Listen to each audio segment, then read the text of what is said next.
Olá, olá pessoal, sejam muito bem-vindos a mais um episódio do nosso podcast Los Câmara e Gestão. Bem-vindo, pessoal, começando aí curtindo esse vídeo, se inscrevendo no canal, tá joia? Isso ajuda a gente a dissipar essas informações tão importantes aí dentro da nossa odontologia. E já vamos para os nossos recadinhos. Bom, vamos falar primeiro de Carga Express, o laboratório móvel que mais cresce no Brasil e agora também está crescendo fora dele. Então, se você é implantodontista e ainda não faz prótese com carga imediata no seu consultório, você está perdendo uma grande oportunidade. O time da Carga Express oferece a possibilidade de você iniciar e finalizar os casos dos seus pacientes no mesmo dia. Então, entregando mais conforto, segurança, agilidade, além, é claro, de otimizar a hora clínica. E aí, depois que você começa com a Carga Express, você quer o quê, amor? Economizar. Economizar dinheiro, não cair nas ciladas dos impostos, né? Exatamente. E aí você vai contratar a Sorria, que é uma contabilidade especialista em odontologia.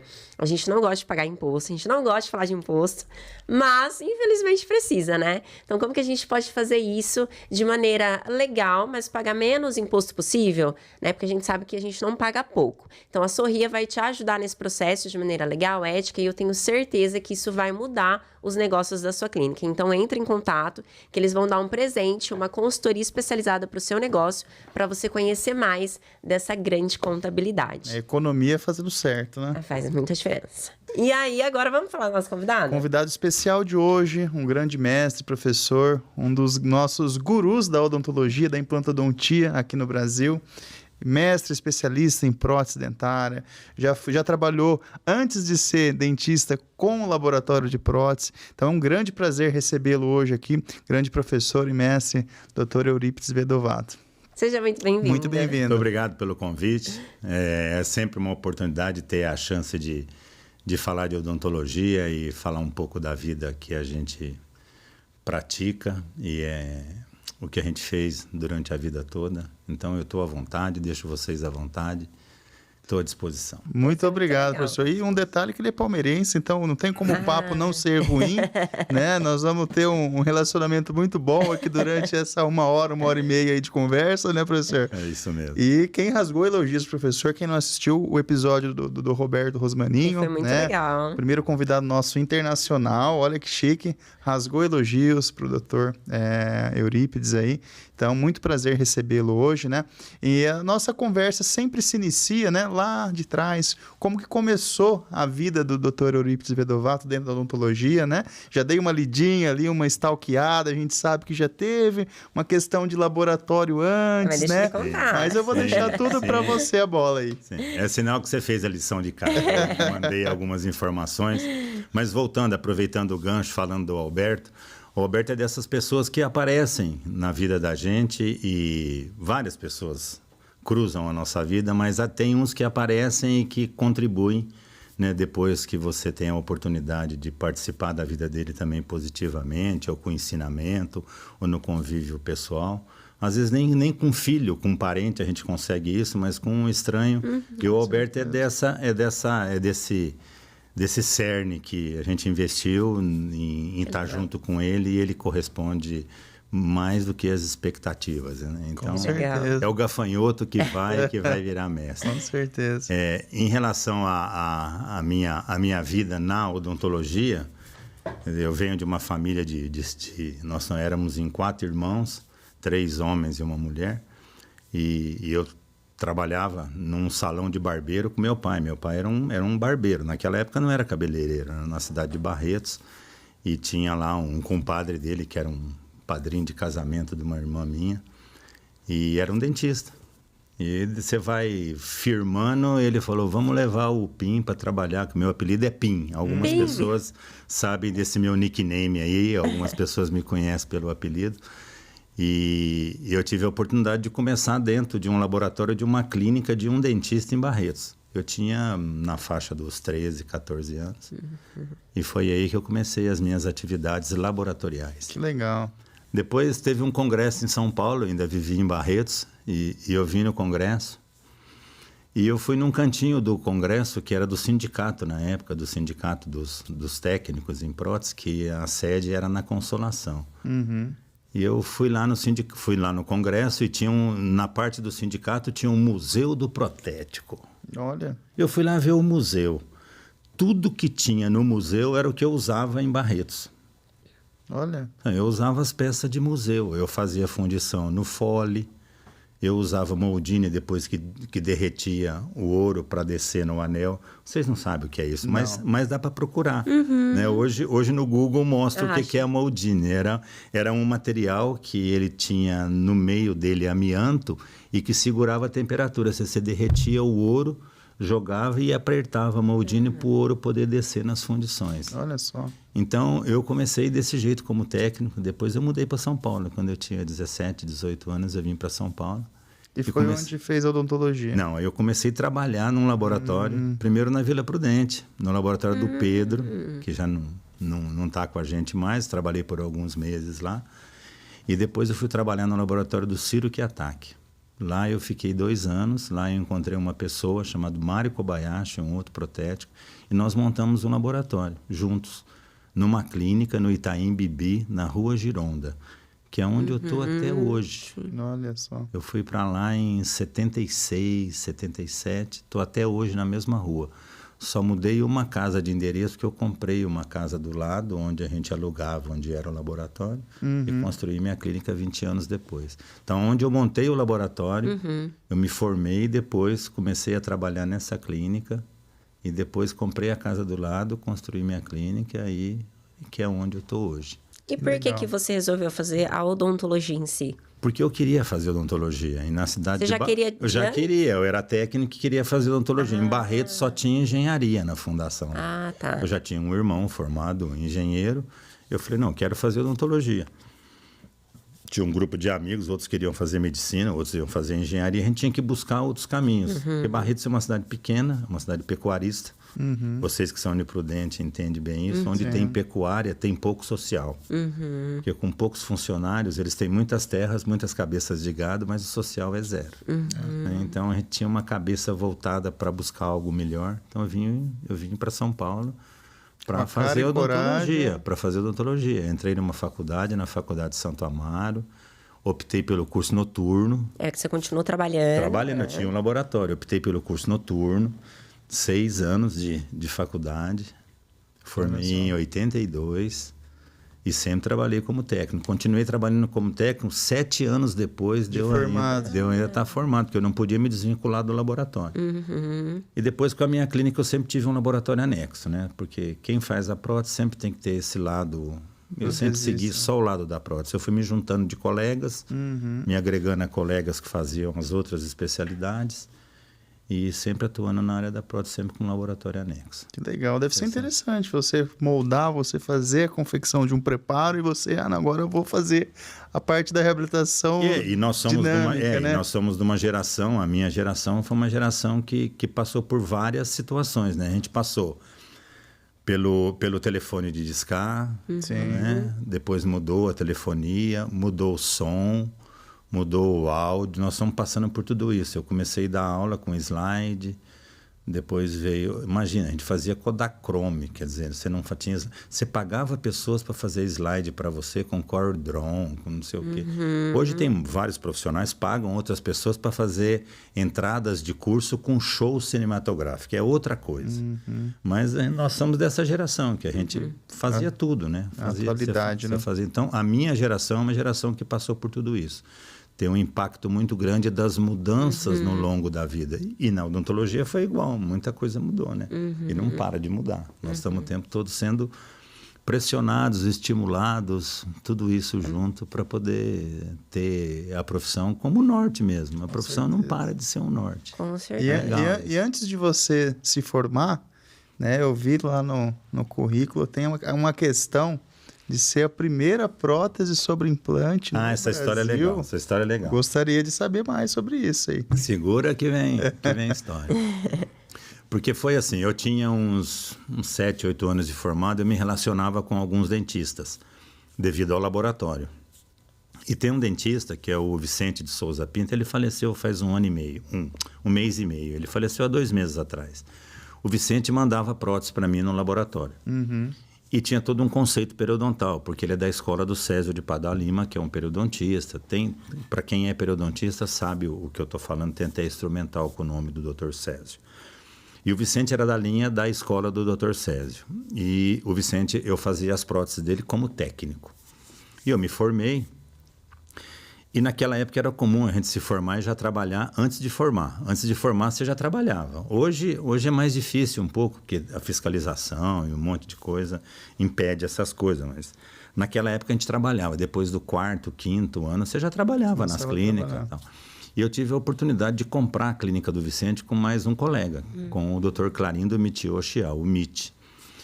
E nós compramos a clínica dele 1 ano antes de formar e já começamos a trabalhar com o Vicente. Então, tinha uma relação muito próxima com o Vicente, era uma coisa muito próxima.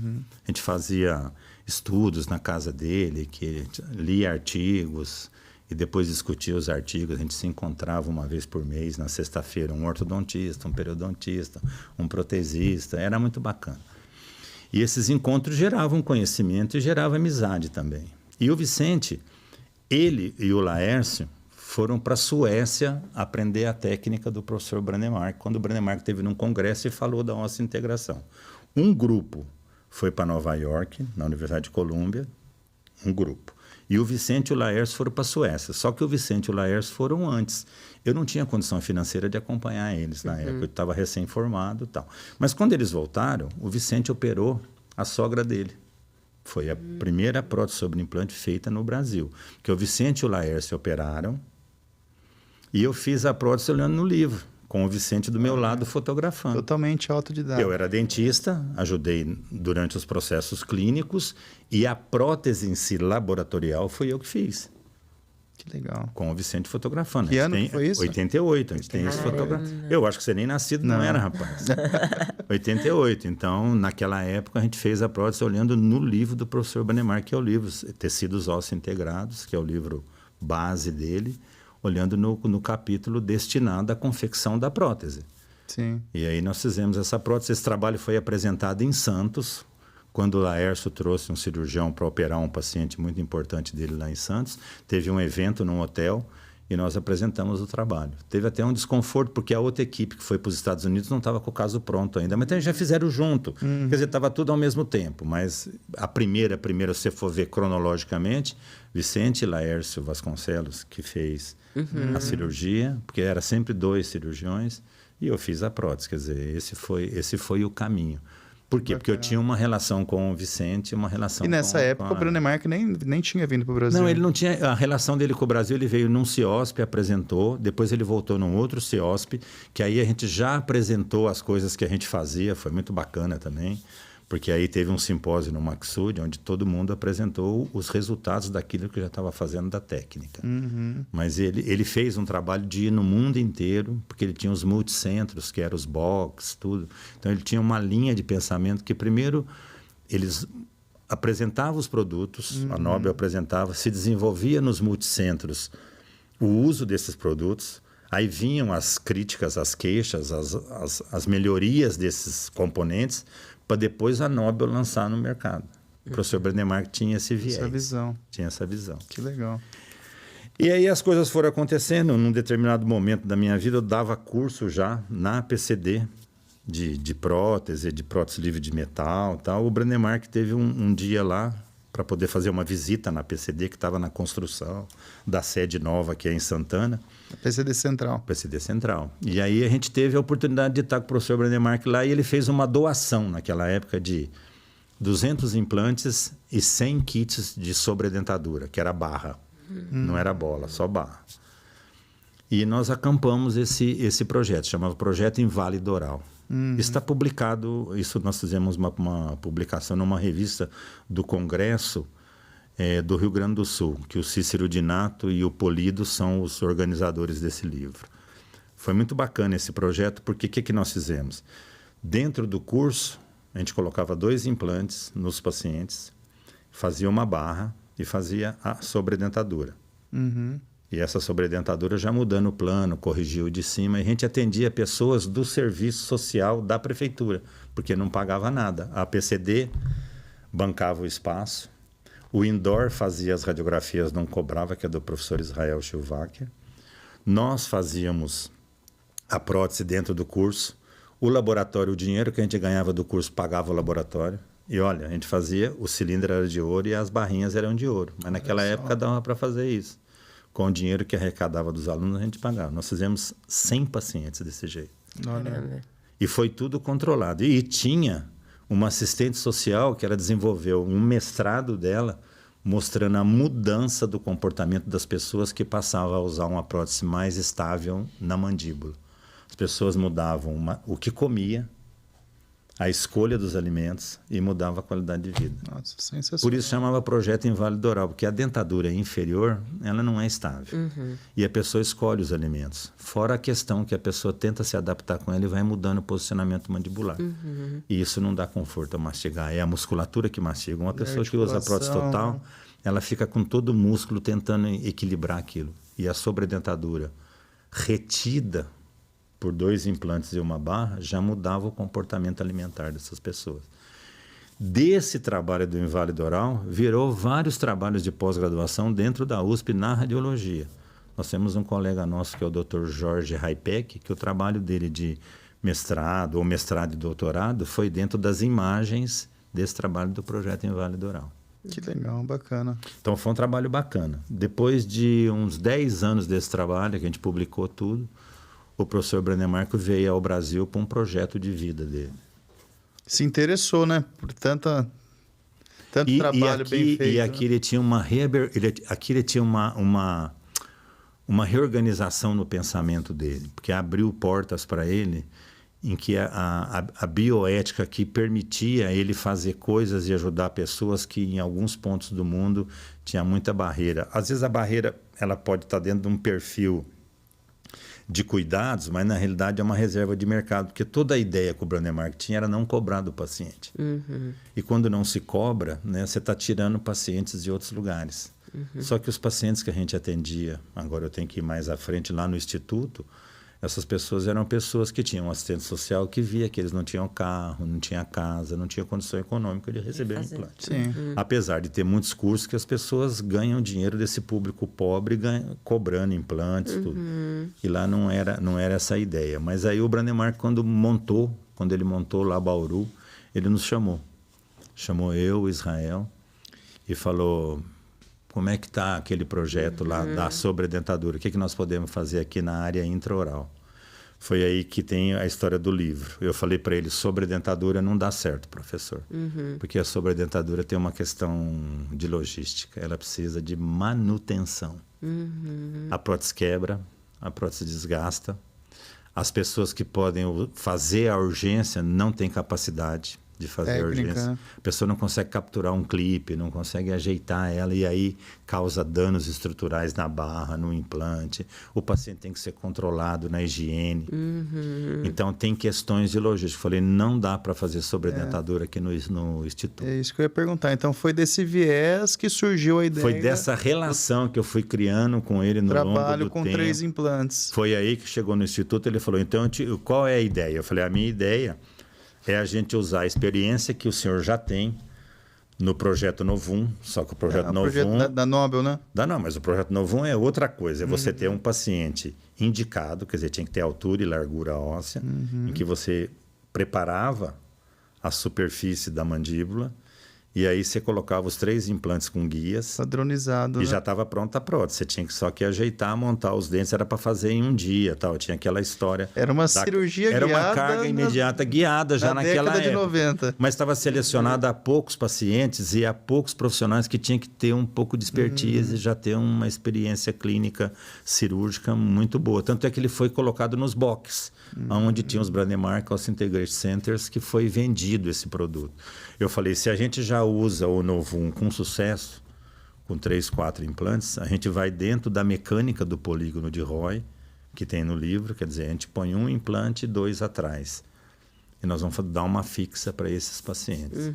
Aí abri a discussão mecânica do que é cantilever cirúrgico, cantilever protético, mas a gente conseguiu montar um trabalho lá muito bacana. A gente trouxe os laboratórios, são 4 laboratórios que davam apoio lá na cidade, e vinham equipes do mundo inteiro operar lá. Quando a equipe chegava, a gente orientava como tinha que ser, as guias cirúrgicas, a guia multifuncional, tudo, e fez aquele padrão. A gente conseguiu atender lá mais de 700 pacientes, quase 3.000 implantes, com índice de insucesso baixíssimo, menos de 1%. Caramba. Com equipes do mundo todo. Teve pessoas que veio da Suécia, dos Estados Unidos, do Chile, do Uruguai, Paraguai, os brasileiros que vieram do Rio Grande do Sul. E de lá gerou vários trabalhos. E nós, na época, a gente conseguiu pedir para o professor Brunner fazer uma publicação, que é um cross, porque ele queria que só publicasse 10 anos depois. E, novamente, o Indoor participou com todos os controles das radiografias, capitaneado pelo professor Israel, né? Então, a gente sempre tinha esse cuidado. E lá no Instituto tinha um centro cirúrgico, então tinha enfermagem, tinha uma coisa bacana. E os pacientes chegavam lá, nem medicação eles compravam, até a medicação era o Instituto que bancava, não pagavam nada, não pagavam nada. E passavam pela assistente social, mas isso gerou um problema na cidade lá, porque tirava clientes, né, tirava alunos, porque depois montamos cursos de especialização lá e começou a tirar aluno. Então, eles viviam denunciando o Instituto, tinha esse viés de denunciar o Instituto. Olha só. É interessante, porque é uma cidade que tem faculdade e tem vários professores que dão curso, né? Então, você cria... Inimizade, né?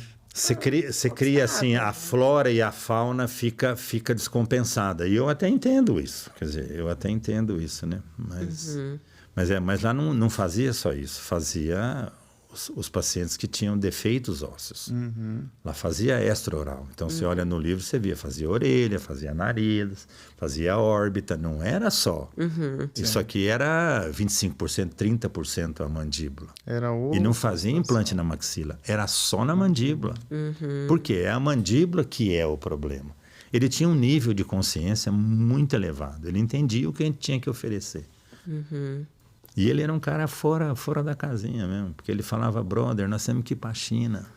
Tem 400 milhões de desdentados, tem 2 Brasis lá sem dente, é para lá que nós temos que ir, porque nós vamos fazer dente por mais 50 anos. Ele já conversava comigo, ele já tinha 70, eu falava, o que esse moleque, que ele está falando? Ele quer ir para a China. E como que foi essa sensação de estar com um grande precursor dessas técnicas de reabilitações, assim? Cara, você na tinha época... noção da magnitude, assim? Você não tem, na época você não tem, imagina a gente formar... Imagina que eu e Israel chegamos a ponto de estar dentro da diretoria, porque só eu e Israel que não era remunerado. E dentro do estatuto do Instituto não podia ser remunerado para fazer parte da diretoria. Então, a gente acabou revezando lá como vice-presidente. A mulher dele, a Bárbara, era presidente. Por um período fui eu, por outro foi Israel. E eu sempre levava pessoas lá que faziam doação. A gente tinha um laboratório do Aero, que as próteses de alguns pacientes de órbita que não tinha condição de pagar, não tinha condição de pagar o material, o Instituto estava sem verba naquele mês, o seu Elias do laboratório Aero, eu ligava para ele e fazia a prótese, não cobrava. Tanto é que está no quadro lá de benfeitores, de pessoas que eram parceiros. Muitas empresas doaram, muitas. A Labor Dental, a Conexão na época com os implantes zigomáticos. Quer dizer, o Instituto ia porque a Nobel doava um dinheiro, o Instituto ia porque as empresas doavam, o Instituto ia porque chegava um americano, os de fora do Brasil, eles têm noção de doação. Nós não temos, a gente vive num país em que a gente não acredita nas pessoas. Então, as pessoas de fora vinham e doavam. Doava $10.000, doava, ou às vezes algum material que trazia. Assim, tinha doações. Os brasileiros era uma coisa mais difícil de fazer. Eles doavam o trabalho deles. Eu fazia assim, eu levava a minha equipe da especialização para ficar 3 semanas. A gente ficava 3 semanas lá e atendia 10 pacientes, operava, fazia as próteses. Isso era outra coisa que o Brandemark não aceitava. Pôs implante, põe a prótese. Não existe isso de paciente sem dente com implante. Não faz sentido. É carga. O paciente vem buscar dente, não vem buscar implante. O paciente não chega em você e fala, quero pôr um implante. É que ele quer dente. Você que oferece implante como alternativa para o dente. Com certeza. Então, o paciente vem buscar dente. Ele tinha essa noção. Mas você perguntou como é que era conviver com, né? A gente não tem noção disso. Você só tem noção depois. Nós escrevemos o livro, ele fez o prefácio, foi super bacana, lançamos o livro. Tá lá, tá documentado as coisas. Podia ir para frente, mas aí ele adoeceu. Foi embora para a Suécia, veio a falecer, tudo. E aí as coisas mudam. Até o que tinha lá mudou, porque sem a figura dele, sem ele vivo, Não. cai tudo. É impressionante, porque as pessoas se esquecem muito rapidamente. A memória é E uma aquilo coisa. lá se estendeu por quanto tempo? Ficou mais um tempo lá e hoje, como o terreno era da prefeitura, teve lá ações, teve lá algumas coisas, acabou ficando para a prefeitura, provavelmente, eu não tenho mais ideia do que aconteceu.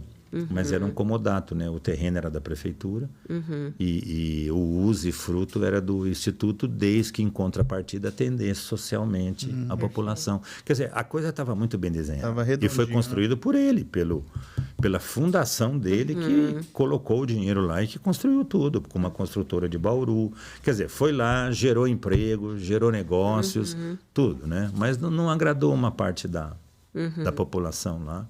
É compreensível, mas não é justo. Exatamente. Ô, professor, e você que iniciou ali na parte da prótese, depois fez a odontologia, você pegou lá desde a raiz do negócio e foi vendo toda essa evolução. Como que foi para você hoje ver que tanta evolução que a gente teve, a parte digital, e ao mesmo tempo a gente ainda se depara com muita gente ou que não tem, ou que mesmo tendo toda a tecnologia também não sabe trabalhar. É porque é meio que é meio contraditório, né? Eu acho que nós estamos vivendo um momento, talvez seja conversa de velho isso, mas a gente está vivendo um momento de transição. Hoje é interessante porque tem muito dentista no mercado que ele é dentista para fazer dente ausente. Quando ele vê um dente, ele não sabe o que fazer com o dente. Ele vê uma furca tipo 1, ele fala, arranca e põe implante, porque tem furca. Ele vê uma lesão e não foi feito um tratamento só, ele não pergunta se aquele dente foi feito há 15 anos atrás. Então, o dente ainda está apto a receber um retratamento e ter cura. Eu vou deixar de lado essas fantasias que tem no mercado aí de tratamento endodôntico, essas coisas esquisitas que tem aí, que também faz parte da nossa vida. Mas você falar que um dente não vai ficar na boca porque ele tem uma lesão ou porque ele tem uma furca que está começando, esse dente fica mais 20 anos na boca tratado. Eu vou mandar para vocês 2 artigos que hoje as academias americanas, elas estão entrando dentro de uma seara que juridicamente os pacientes podem agora ir no dentista, se arrancou os dentes deles e colocou implante, porque com o dente você já tinha certeza que os tratamentos mantinham aqueles dentes por décadas na boca. E o paciente foi convencido a arrancar o dente para colocar implante, e o implante vai durar ao mesmo tempo que duraria o dente. Então, hoje nós estamos vivendo um momento muito difícil. Esse perfil de dentista que opta por arrancar o dente para pôr o implante, ele não tem repertório nenhum. Ele é muito fraco na base, na formação. Ele é muito fraco na multidisciplinaridade, porque ele não tem conhecimento de periodontia. Na restauração, Não, restauração, então, com essa enxurrada de materiais, hoje nós temos especialista em cada material. A pessoa gosta de um material, recebe approach de uma empresa, ele só fala daquela resina, daquela cerâmica, daquilo, e fala com uma categoria, assim, às vezes você vê, com todo o respeito que eu tenho pelos jovens que estão nos ouvindo, né? Mas uma pessoa que acabou de sair da faculdade, que tem 2, 3 anos de clínica, a capacidade dele para ensinar e para operacionalizar conhecimento é muito pequena. Porque só faz bem quem faz muito. Quem faz pouco, ele vai ter que criar uma curva de aprendizado, até para ele ter crítica. Se você não vê seu resultado no longo de 10 anos, que crítica que você faz das coisas que você faz? Como que você sabe, exatamente. Como que você sabe? Você tem que trazer o paciente de volta. Perfeito. Agora, falando de gestão, as pessoas tratam os pacientes, põem eles para fora da clínica, não chamam o paciente de volta. Quer dizer, o paciente não é para ficar para fora da clínica. É o mal do século dentro da implantodontia. O paciente é para voltar para a clínica, para que você possa controlar. Quando você controla, você ganha no controle. E você avalia o que você fez. Fazer retratamento, falhar, não tem problema nenhum você falhar, todo mundo falha. Quando eu encontro o dentista que fala que não tem fracasso na clínica dele, é porque ele não faz determinados procedimentos. Quer dizer, porque o fracasso, a falha, faz parte da nossa vida. Você acha que isso também é muito por conta da formação que está tendo agora? Começa na base. Também pelo número, talvez, de clínicas. Tem muita clínica que oferece esse tipo de tratamento com valor muito baixo. Eu vou até escrever aqui, formação, e vamos falar das clínicas que são os negócios. Né? São 2 coisas. A formação piorou muito. A formação hoje, a educação é um negócio no Brasil. Então, nós tivemos aí governos que desenharam a educação. Então, pela lei, todos têm direito a ter uma formação acadêmica, né? Então, o que eles fizeram? Eles criaram um ambiente que você constrói a estrutura e aí a gente financia você para estudar. Então, fizeram um negócio. Esse financia você para estudar, criaram mestres e doutores que também pagaram para ser, mas que não têm bagagem clínica. Aqui eu vou abrir um parênteses.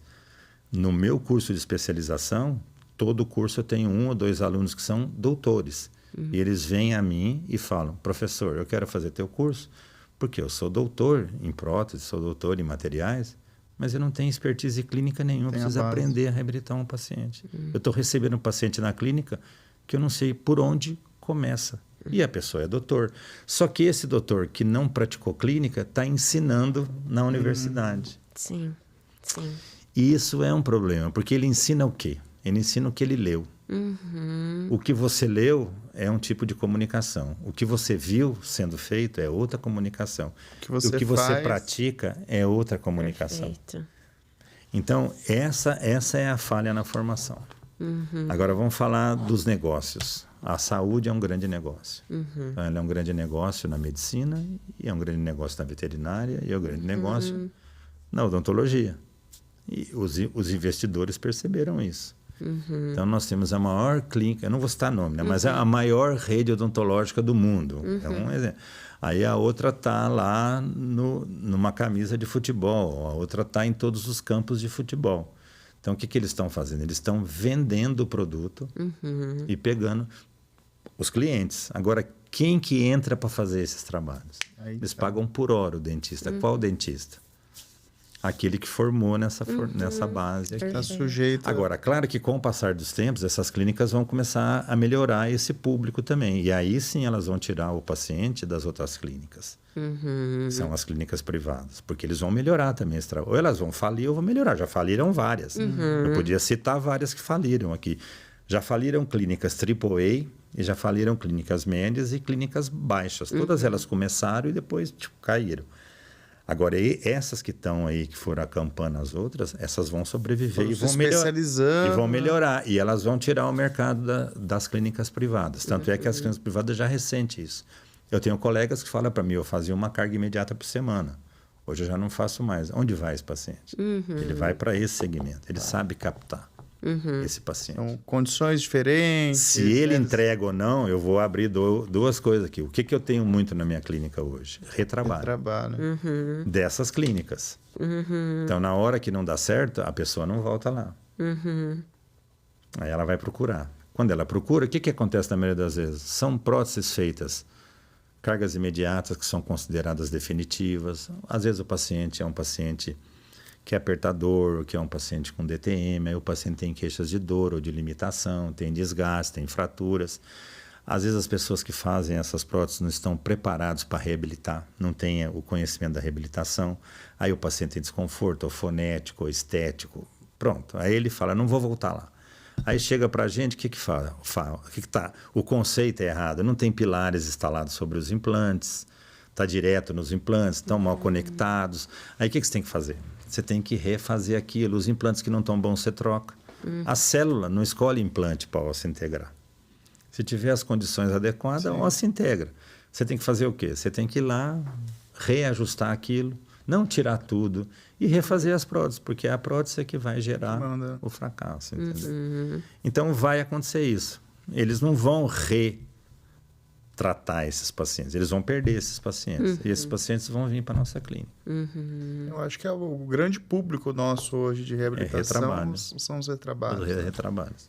Um atrás do outro que acaba chegando, né? O paciente descontente, paguei mais barato, mas agora vai ter um gasto. Nessa área da formação, o outro segmento que eu acho que é um segmento complicado é que o ser humano ele sempre tem uma... Não é uma adoração. A gente gosta de ver pessoas. A gente não gosta de ver cavalo, pássaro, nenhum animal que você olha e se identifica com o sucesso dele. Você gosta de ver pessoas. Ser humano se identifica com ser humano.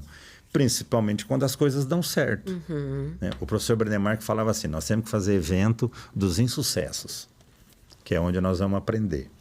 Mas lá no fundo, o ser humano gosta de ver sucesso. Então, as pessoas gostam de olhar para outras pessoas que se dão bem. E hoje as mídias sociais só mostram o que dá certo. Ninguém posta o fracasso, né? Cara, eu acho que é aí que tá o problema, porque as pessoas não têm a coragem, ou a mídia não aceita, quer dizer, não é aceito nesse canal você falar de insucesso. Né? E quando você não fala de insucesso, a gente deixa de aprender. Com certeza, é onde a gente Porque aprende, né? para falar de insucesso tem que ter a humildade de falar que errou. Acho que essa questão da rede social também tem pesado um pouco nesse sentido, porque tem muita gente formando ruim, mas que também vê a odontologia, não vê mais o paciente como um paciente, vê um cifrãozinho na frente do paciente, vê a protocolo como uma fonte de renda mais lucrativa. Rápida, né? Me formei, quero ganhar dinheiro rápido, vou fazer a protocolo, tira tudo e faz, resolvo, tem a protocolo carga imediata, mas também tem que saber indicar, resolvo num dia só e é tudo uma bola de neve. E aí o paciente também quer tudo muito rápido, quer mais condições de pagamento, e aí virou confusão. Mas é negócio isso aqui, porque é venda. Eles captam o paciente e já perguntam quanto você pode pagar por mês, a pessoa fala tanto, ela fala, boleto, são 30 parcelas e tal, vende na emoção, mas isso é business. Na nossa clínica, o paciente, eu estou atendendo a terceira geração, quer dizer, eu atendi uma geração, atendi a segunda, já estou atendendo a terceira. Claro que a minha clínica é familiar, quer dizer, eu fui protético, dentista, meus filhos, os 2 filhos meus são dentistas, a minha mulher é dentista, minha nora é dentista e tem mais 5. A nossa clínica são 11 dentistas. Tudo da família? Não, 5 são da família, o restante são dentistas para fazer uma equipe multidisciplinar. Que legal. Nós somos em 24 pessoas na clínica. Tá. Então, é uma clínica que tem que trabalhar, eu preciso ter uma clínica funcionando.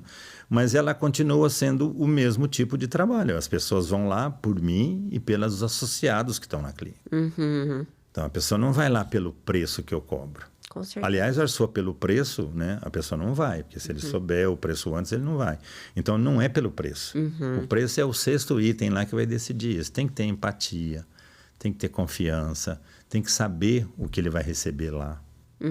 Então, você tem que ter mais valores. Eu sempre brinco, é uma coisa que eu ouvi de um colega nosso lá de Natal, o Dixon. Eu não cobro por elemento, eu cobro pelo elemento, que sou eu. Né? E pelo elemento que eu vou atender, que eu também, os pacientes não são iguais. Sim. Os pacientes não são iguais.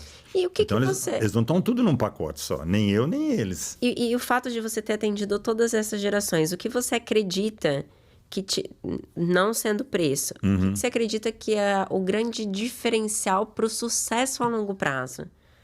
Então, só o longo prazo já é o diferencial. Sucesso, você já resolveu com a sua pergunta.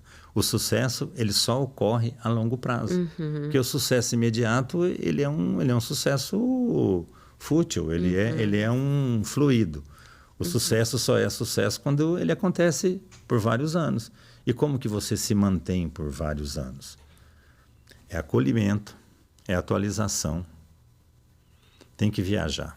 Se você ficar no Brasil, você tem problema. Contamina, o Brasil contamina as pessoas. Não estou falando que você não vai viver aqui, eu vivo aqui. Mas você tem que sair do Brasil. Eu tenho uma sobrinha minha que é dona de um laboratório agora, que é o Laboratório A2. Ela na realidade, viveu na minha casa, que ela é uma afilhada minha, mudou para São Paulo para trabalhar comigo. Trabalhou por 16 anos comigo. Quando ela já estava há uns 10 anos comigo no laboratório, eu perguntei para ela, chama Angélica. Falei, Angélica, você quer ser dentista ou quer ser protética? Ela falou, tio, eu quero ser protética, mas eu quero ser top. Quero ser. Eu falei, então não dá para você ficar aqui. Então nós vamos preparar você. Foi para a Suíça. Foi ficar com um colega meu, Vitor Hugo, lá em Lausanne. Senão não dá para ser alguma coisa. Limitado, né? Não dá. Então você tem que ouvir outras pessoas, viver outras culturas, viajar para congresso. Tem um evento que acontece a cada 2 anos, que para quem faz odontologia tem que ir, chama IDS, International Dental Show. Ele existe há 50 anos. Ele acontece em Colônia, vai ter em março agora. Você vai para lá, é sempre o mesmo grupo que vai. Sempre você encontra as mesmas pessoas. É um universo de 40, 50, 100 brasileiros que vão lá. E o resto dos dentistas? Só aumenta a dentista, ninguém vai para a colônia. Então, a pessoa tem que sair de São Paulo, tem que sair do Brasil, tem que ouvir outras conversas. A gente tem a mania de ser o melhor do mundo, de fazer a melhor odontologia. Há controvérsia. Não é isso. Se você sair, você vai ver que não é tudo isso que a gente pensa. Tem muita gente boa no mundo inteiro. E você precisa ver outras clínicas. Eu aprendi indo para a Suécia, entrando nas clínicas. A minha clínica tem um pouco disso tudo que eu vi ali, que eu vi aqui, que eu vi acolá. Você entra nas minhas salas, eu tenho 5 salas em linha, assim. O que tem numa sala num cart, tem nos 5. Eu trabalho em qualquer sala, as assistentes trabalham em qualquer sala, o que abre a primeira gaveta, tem tudo lá, a segunda, de todos os carts, nas 5. Eu entro na sala, eu não sei que sala que eu estou e tem tudo no mesmo lugar. Eu criei isso, não, eu vi isso. Eu vi isso numa clínica na Suécia. Quando eu levo colegas lá que eu mostro, o cara fala, eu nunca vi isso. Mas já está tudo pronto, você não precisa criar nada. Agora você precisa sair da zona de conforto. E é muito interessante isso, porque senão você fica muito preso a quem diz que vai, que traz e que ensina, mas ele está ensinando para as pessoas que não tiveram a oportunidade. Aí você me perguntou do sucesso no longo do tempo. O paciente vê isso, ele tem sensibilidade para ver que você se renova. Não é todo ano, mas você está sempre trazendo coisas diferentes e novas. Você vai lapidando a sua grade de clientes, né? Você e eles vão perceber. E eles vão então, hoje, se a gente falar de gestão, vamos lá. Está tudo dentro da linha de sucesso que você falou. Desde que eu tenho clínica, que eu busco ajuda nessa área, porque o dentista não tem formação nenhuma. Eu já tinha laboratório de prótese, então eu já sabia das dificuldades, eu já tinha uma ideia. Laboratório de prótese é um problema, porque o desgraçado do dentista, desgraçado entre aspas, ele pagava por mês, só que você bancava a conta o mês inteiro. Quando chegava no final do mês, ele dava um cheque pré-datado ou de cliente, então você estava recebendo 45 dias depois. Nós tivemos o plano Collor. Quantos dentistas deixaram de pagar o laboratório? Porque ele deixou de receber do cliente. Só que ele ganhava muito mais, e nós sabemos disso, do que o laboratório. Quebraram muitos laboratórios na época do plano Collor, porque os laboratórios não receberam.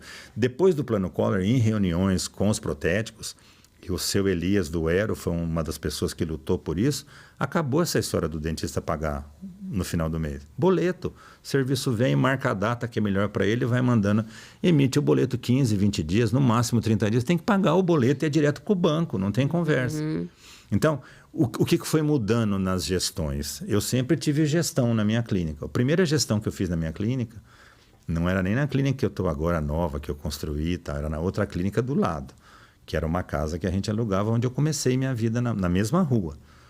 Eu peguei a primeira gestão minha com o Fará, chamava Quest a empresa. Não tem mais a Quest, o Fará, nem sei onde está o Fará mais. Eu estou falando de 35 anos atrás. O Fará me deu suporte por um período, depois entrou a consultora, que é da Gleice, se não me engano o nome dela é Gleice, ela está agora na Europa, ela está em Portugal ou na Espanha, chama a consultora, que ela falava do sistema Disney, de administração e gestão. Vocês sabem o que é? Sim, Cada pessoa toma conta da sua área. Muito legal. E agora, ultimamente, eu estou com o Plínio Tomás. Quer dizer, é o Plínio que dá o suporte na minha clínica. E a última gestão dentro da minha clínica foi uma gestão simples. O Plínio foi lá, o que você quer? Da agora para frente. Da agora para frente, quem está entrando no digital, fazendo as coisas de uma outra forma, eu não quero cliente novo, porque eu não quero triar cliente. Eu quero fidelizar a minha carteira. Parece simples, não é. Acho que é o mais difícil, né? Então, é outra leitura de negócio. Quer dizer, como que você faz... Porque se os meus clientes que eu tenho na minha carteira, isso é uma visão que a gente tem que ter. Se você souber trazer esses clientes como seu divulgador, não vai faltar cliente para você. Porque eles vão fazer esse trabalho. E como que você faz isso? É o que eu te falei, atualizando, você fazendo o paciente ter emoções quando ele chega dentro da clínica. Eu vou dar um exemplo da minha clínica.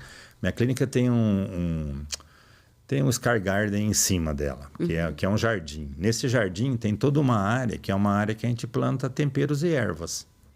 Então, todo dia de manhã desce manjericão, desce alecrim no saquinho e tal, para os clientes levar para casa deles. Legal. Que legal. Então, você cria no paciente uma surpresa agradável para ele daquela experiência, uma experiência diferente. Isso não tem preço. Isso não é dinheiro que paga. Por mais simples que seja, ele vai lembrar. Não, mas é simples. Sim. As coisas simples é que são boas. Exatamente. Caneta Bic, clipe, post-it. Se for muito rabuscado, não está pronto ainda. Então, essas leituras que a gente faz dentro da clínica, às vezes a pessoa quer cliente novo, mas ele está jogando fora todo o tesouro que ele tem, que é a clientela que ele tinha. Perfeito. E ele não sabe usar aquilo. Não sabe E usar um cliente porque... novo é mais caro do que você manter. Não, o que você tem que triar ele. De cada 10 que chega, dependendo, funil. dependendo de onde você filtrou, não tem nada a ver com o que você oferece. Perfeito. Nada. Você vai ter que explicar para ele que não é aquilo que você faz.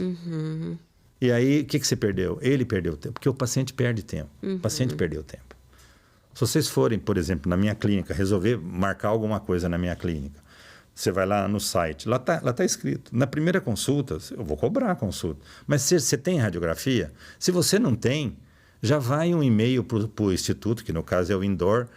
Se você não tem dente, se falta um dente, já tem o exame. Triagem, Porque senão a pessoa chega na minha clínica, eu vou atender ele, por que eu vou pedir? Exame. Ele fala, mas eu vim aqui para você pedir exame? Não, mas a gente já resolve tudo isso antes dele chegar. Para não ter esse desconforto. Então, ele já é recebido de uma forma diferente dentro do universo que ele acessa para poder entender a clínica.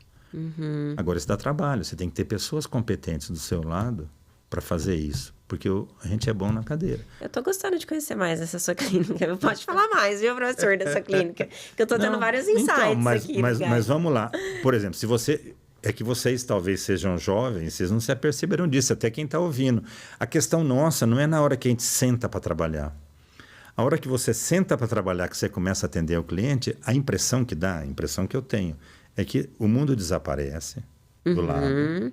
Parece que inicia um processo musical dentro da minha cabeça, não é música externa. Acontece alguma coisa no meu cérebro, é o melhor momento que eu tenho, é quando eu estou atendendo o cliente. Eu não tenho dúvida disso. O que me incomoda? O entorno, a logística. Antes de você entrar, interromper procedimento, esquece. As portas da minha clínica não fazem barulho, não tem maçaneta. Você tem que... Morreu o Zé. Vem um papelzinho escrito que o Zé morreu, alguém me cutuca para mostrar. Porque aquele momento é o momento que eu estou atendendo o cliente. Atenção total. Se prestar atenção, se tiver com magnificação... E se tiver nesse ambiente, a gente ainda faz coisas mais ou menos.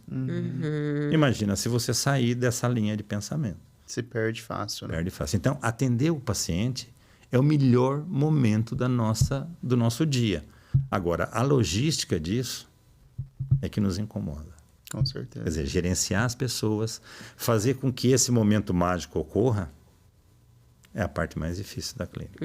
E esse nível, né? Esse paciente ideal que a gente busca, que é o maior, assim, alvo, né? Hoje nós temos aí, estamos com 5, 6 anos de clínica, 5 né? anos. 5 anos de clínica.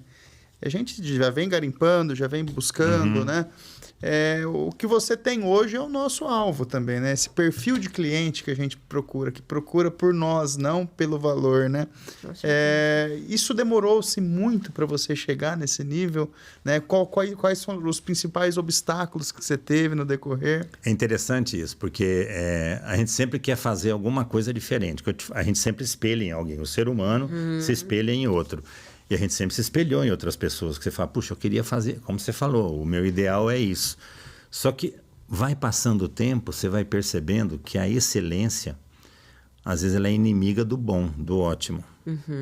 E hoje eu estou numa fase que eu tenho certeza absoluta disso que eu vou falar.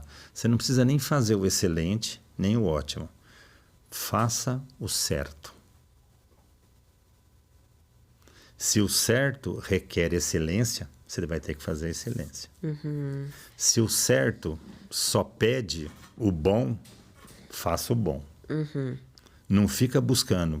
Vou te dar um exemplo simples disso. Paciente com 30, 40 anos de idade, 50, 60 anos de idade, 80 anos de idade. O mesmo quadro clínico, a mesma boca.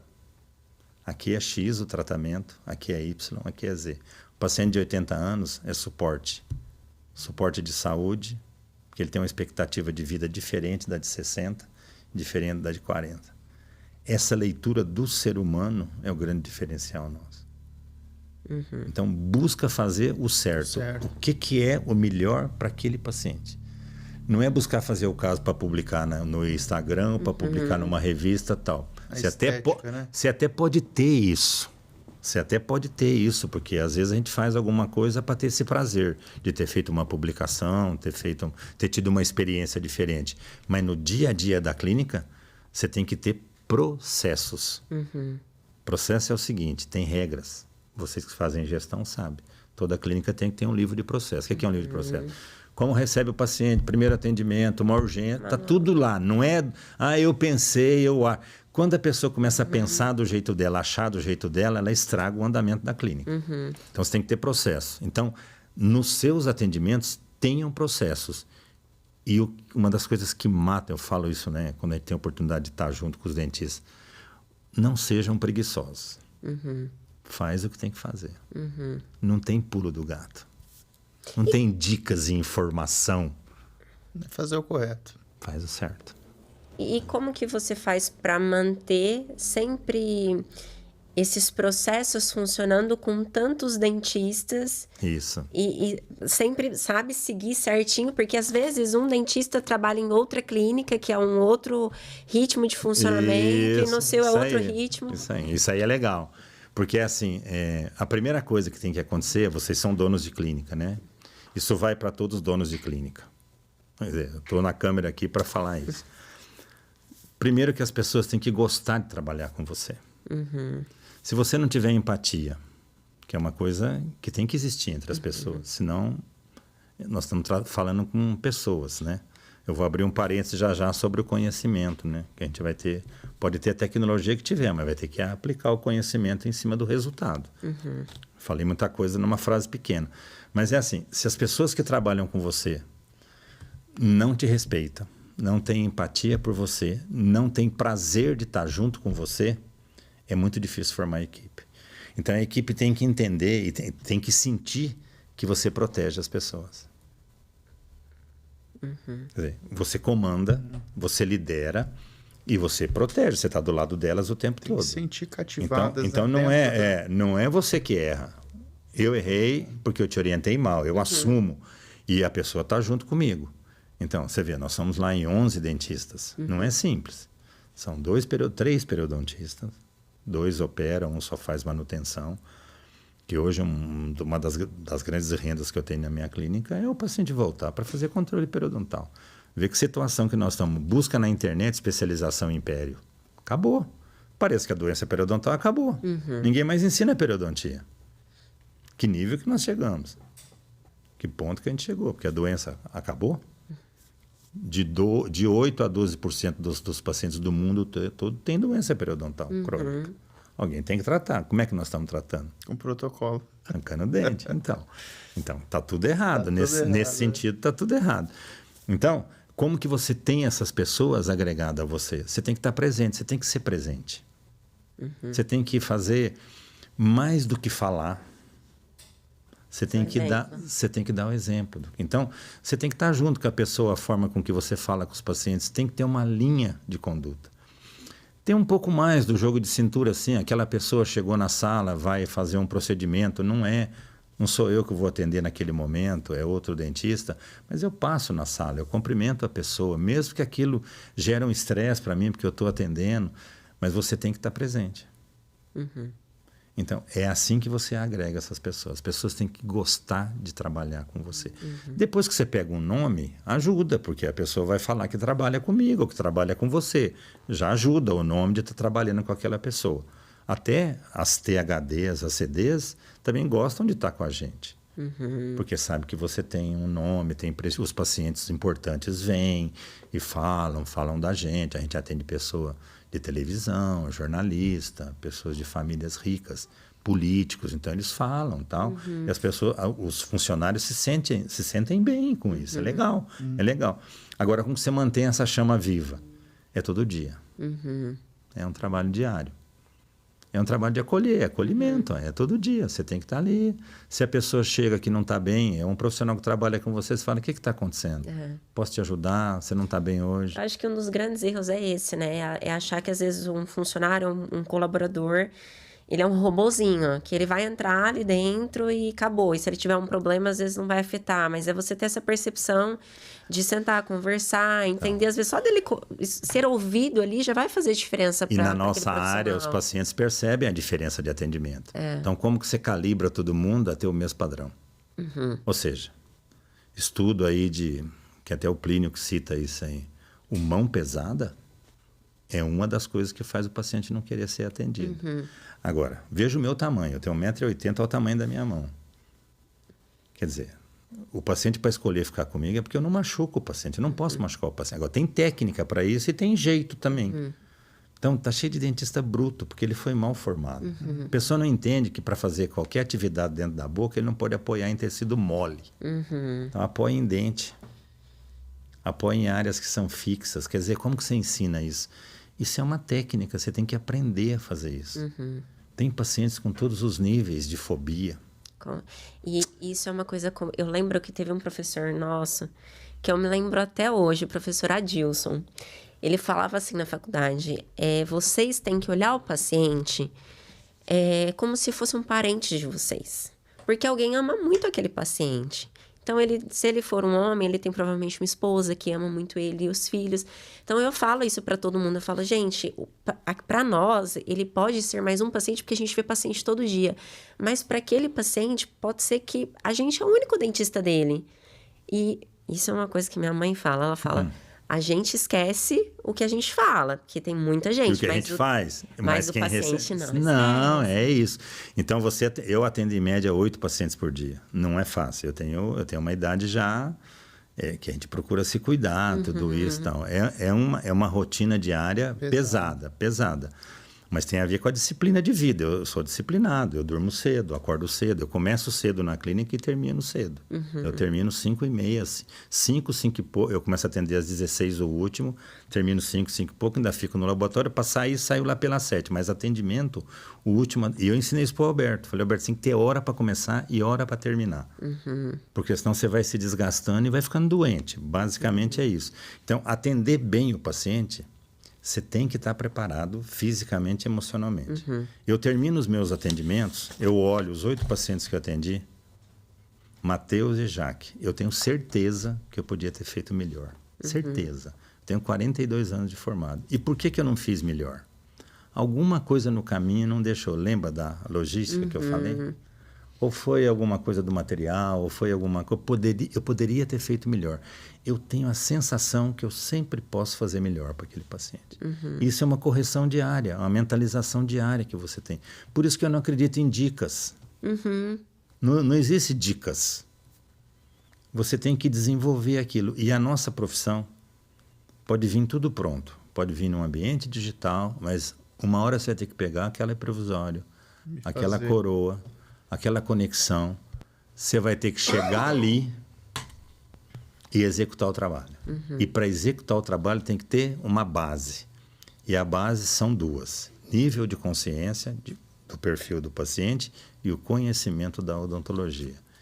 E isso depende de prática clínica. Ninguém vai ensinar isso para ninguém. Basicamente é assim, se você ouve uma informação, você aprende 30%. Foi aquilo que a gente falou. Se você vê fazer e você é da área, uns 50% você captura daquilo tudo, permeia. Agora, para aprender, você viu, você vai lá e pratica. Quando você pratica, você enfrenta dificuldades.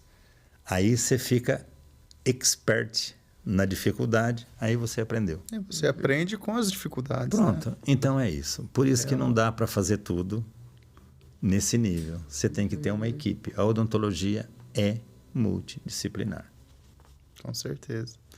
E mudando um pouquinho o nosso parâmetro aqui do podcast, vamos entrar um pouquinho no assunto dos 3 implantes, que é uma curiosidade que eu tenho. Né? Eu tenho 1 ou 2 casos de protocolo sobre 3 implantes, né? Mas a gente vê muita discussão sobre Sim. isso, de colegas, né? E a previsibilidade disso a longo prazo, né?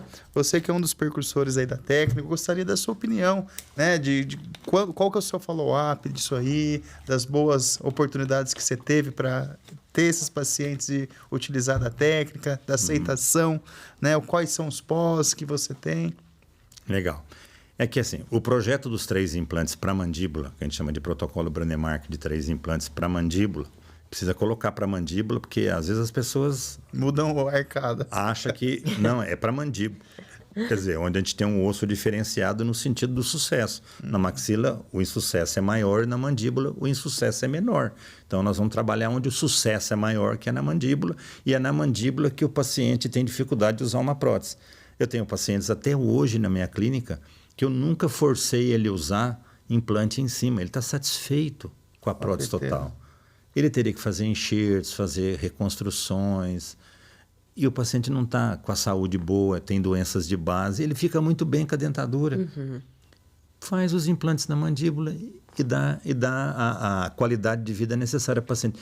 A maioria dos pacientes que usa a prótese total superior, ele tem mais o desconforto social do que o desconforto funcional. São coisas diferentes. Né? Então, é a insegurança de soltar, na hora que regurgita, ou quando bebe, ou quando vai numa piscina, numa água.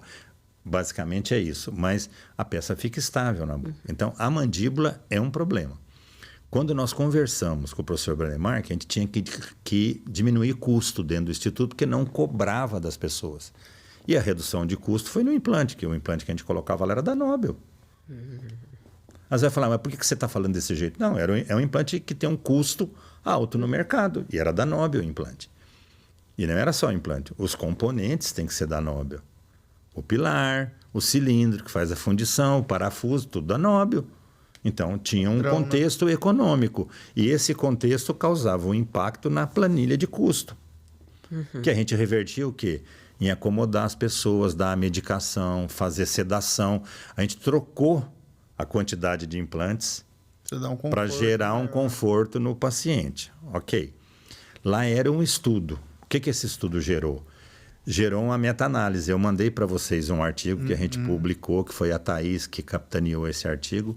Vou abrir um parênteses aqui. A Thaís é uma colega nossa que hoje trabalha no Cancer Center e ela faz as próteses extra-oral. Eu levei ela para o instituto quando a gente teve uma necessidade de alguém fazer esse trabalho lá. E a Thaís que capitaneou esse trabalho de meta-análise junto com outro colega para mostrar que os resultados de próteses com 3 implantes é idêntico ao de 4, de 5 e de 6. Mas a gente tem que prestar atenção, porque todos os trabalhos eles são tudo relativos, depende de quem está fazendo o trabalho científico e do interesse no resultado. Que você tem variáveis. Quando você põe 5, 6 implantes na mandíbula e 5, 6 implantes na maxila, você pode ter insucesso no implante, que você não tem taxa de insucesso na prótese. Porque você perde um implante ou perde 2 implantes, a prótese continua lá. Você não perdeu a prótese. Então, você perdeu implantes, você teve insucesso de 15%, de 10%, por exemplo, nos diabéticos. Você tem um insucesso de 15%, 17%. E a prótese? Ela continua sendo 100% de sucesso. Porque apesar de perder implantes, você continua com a prótese, ok? Quando você vai diminuindo a quantidade de implantes, quando você chega em 3 é o limite. Se você perder um deles, você tem um insucesso de 35% no implante, porém você tem um insucesso de 100% na prótese. Porque você perde a prótese. Então, quem vai operar implantes dentro de um projeto de 3 implantes tem que selecionar muito bem o paciente, saber fazer prótese, que é uma prótese total, ela tem que ter o ramo ascendente, tem que ser dente com cúspide 0, não pode ter contato overjet e overbite, ou seja, não é para qualquer dentista.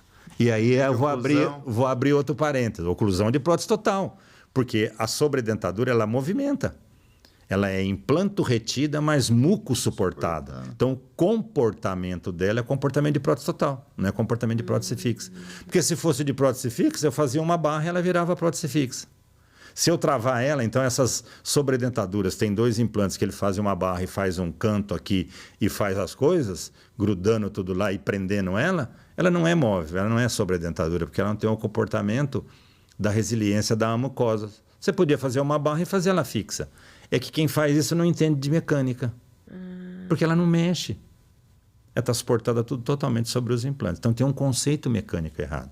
A gente já publicou isso também em revista, esse conceito. Mas isso, as pessoas fazem, geralmente as pessoas fazem sobredentadura hoje, quando elas têm fracasso no implante, sobrou um número menor, ele faz a sobredentadura. Ele nunca planeja uma sobredentadura. E depois do All-on-4 já não faz mais sentido fazer sobredentadura. A gente só faz sobredentadura quando tem perdas muito grandes de tecido, que você tem que fazer compensações. Mas vamos voltar nos 3 lá. Por que o 3? Porque tinha que diminuir custo. Só que quando você perde um implante, você perde a prótese. O insucesso da prótese é total. Então tem que ser selecionado os casos e quem opera tem que ser uma pessoa que está. Quando eu falo selecionado, paciente doença de base, paciente que toma bifosfonato, alendronato, não dá para ser esse perfil de paciente. Paciente que tem diabetes, que às vezes não controla, quer dizer, tem que ser um paciente redondinho para você fazer isso. E fazer controles. Toda prótese e todo implante precisa de controle. Controle assim, o paciente tem que ser avaliado médio, alto, baixo risco e tem que vir na clínica. Né? As clínicas sérias, elas fazem controle para poder manter o sucesso. Uma coisa é um implante perder osso e expor rosca e você controlar, e outra coisa é ele ficar perdendo ali porque fica cálculo o tempo todo sem controle. Então, você prolonga a vida e prolonga esse protocolo. Na minha clínica, eu não faço 3 implantes, porque os meus pacientes têm condição econômica de pagar no mínimo 4. Então, até 4, geralmente, se eu faço All-on-4, é porque não tenho o osso para colocar mais. Porque se tiver o osso para colocar mais, às vezes eu até ponho um implante a mais, mas eu não vendo por número de implantes. É o tratamento. Eu vendo pelo tratamento, entendeu? O paciente não sabe se é 5, se é 6. Eu já resolvo ali, porque se eu perder um, eu tenho o sucesso da prótese. E todo mundo que faz implante perde implante. Deixa eu te perguntar uma coisa. E qual a importância de ter este conhecimento de oclusão também nos casos da protocolo? Porque, assim, o que eu já vi acontecer, às vezes faz a parte cirúrgica, vai pro protético, é um protético bom, mas às vezes acontece do paciente ficar quebrando o dente, ficar quebrando Isso é falha na oclusão, Legal. É do protético. De onde que é o rolo? Ótima pergunta, ótima pergunta. Então, é assim, eu preciso trabalhar as ideias para ser prático, mas a gente está com tempo para falar. Tá, pode falar. Então, segura que lá vem a história. Então, vamos lá. Existe uma falha no sentido da ocupação do conhecimento. Então, como que é essa falha? A história da faculdade. Então, a pessoa hoje faz uma faculdade e ninguém quer fazer prótese total. Tá.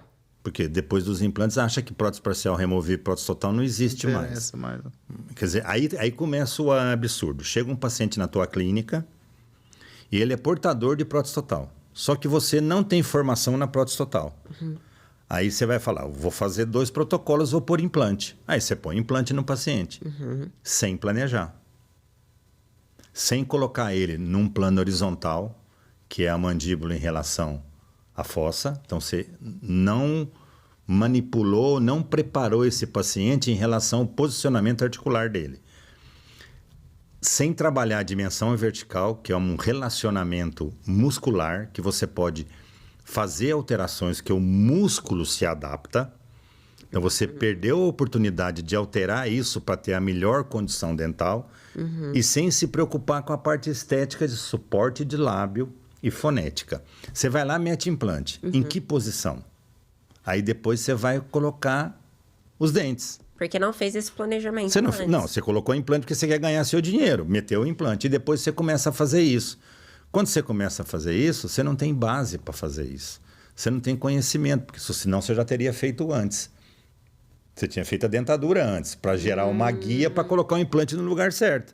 Aí você começa a mudar o projeto do dente em detrimento do posicionamento do implante. Então, são as dentaduras, protocolos, que eu falo que é o paciente que ele é o Alegra Velório. Você fecha tanto o corredor bucal para compensar as inclinações dos implantes que ele está sempre rindo. Assim. É o Estênio Garcia, né? Cara, então o que acontece? Chegou um paciente desdentado na tua clínica, superior e inferior, a maioria das vezes ele tem um prognatismo falso, ou seja, ele para estabilizar a prótese inferior dele, ele vem com a mandíbula para frente. Então, ele vai mudando a posição. Então, você tem que fazer o quê? Você tem que moldar em cima e embaixo, ou escanear, o que você quiser fazer.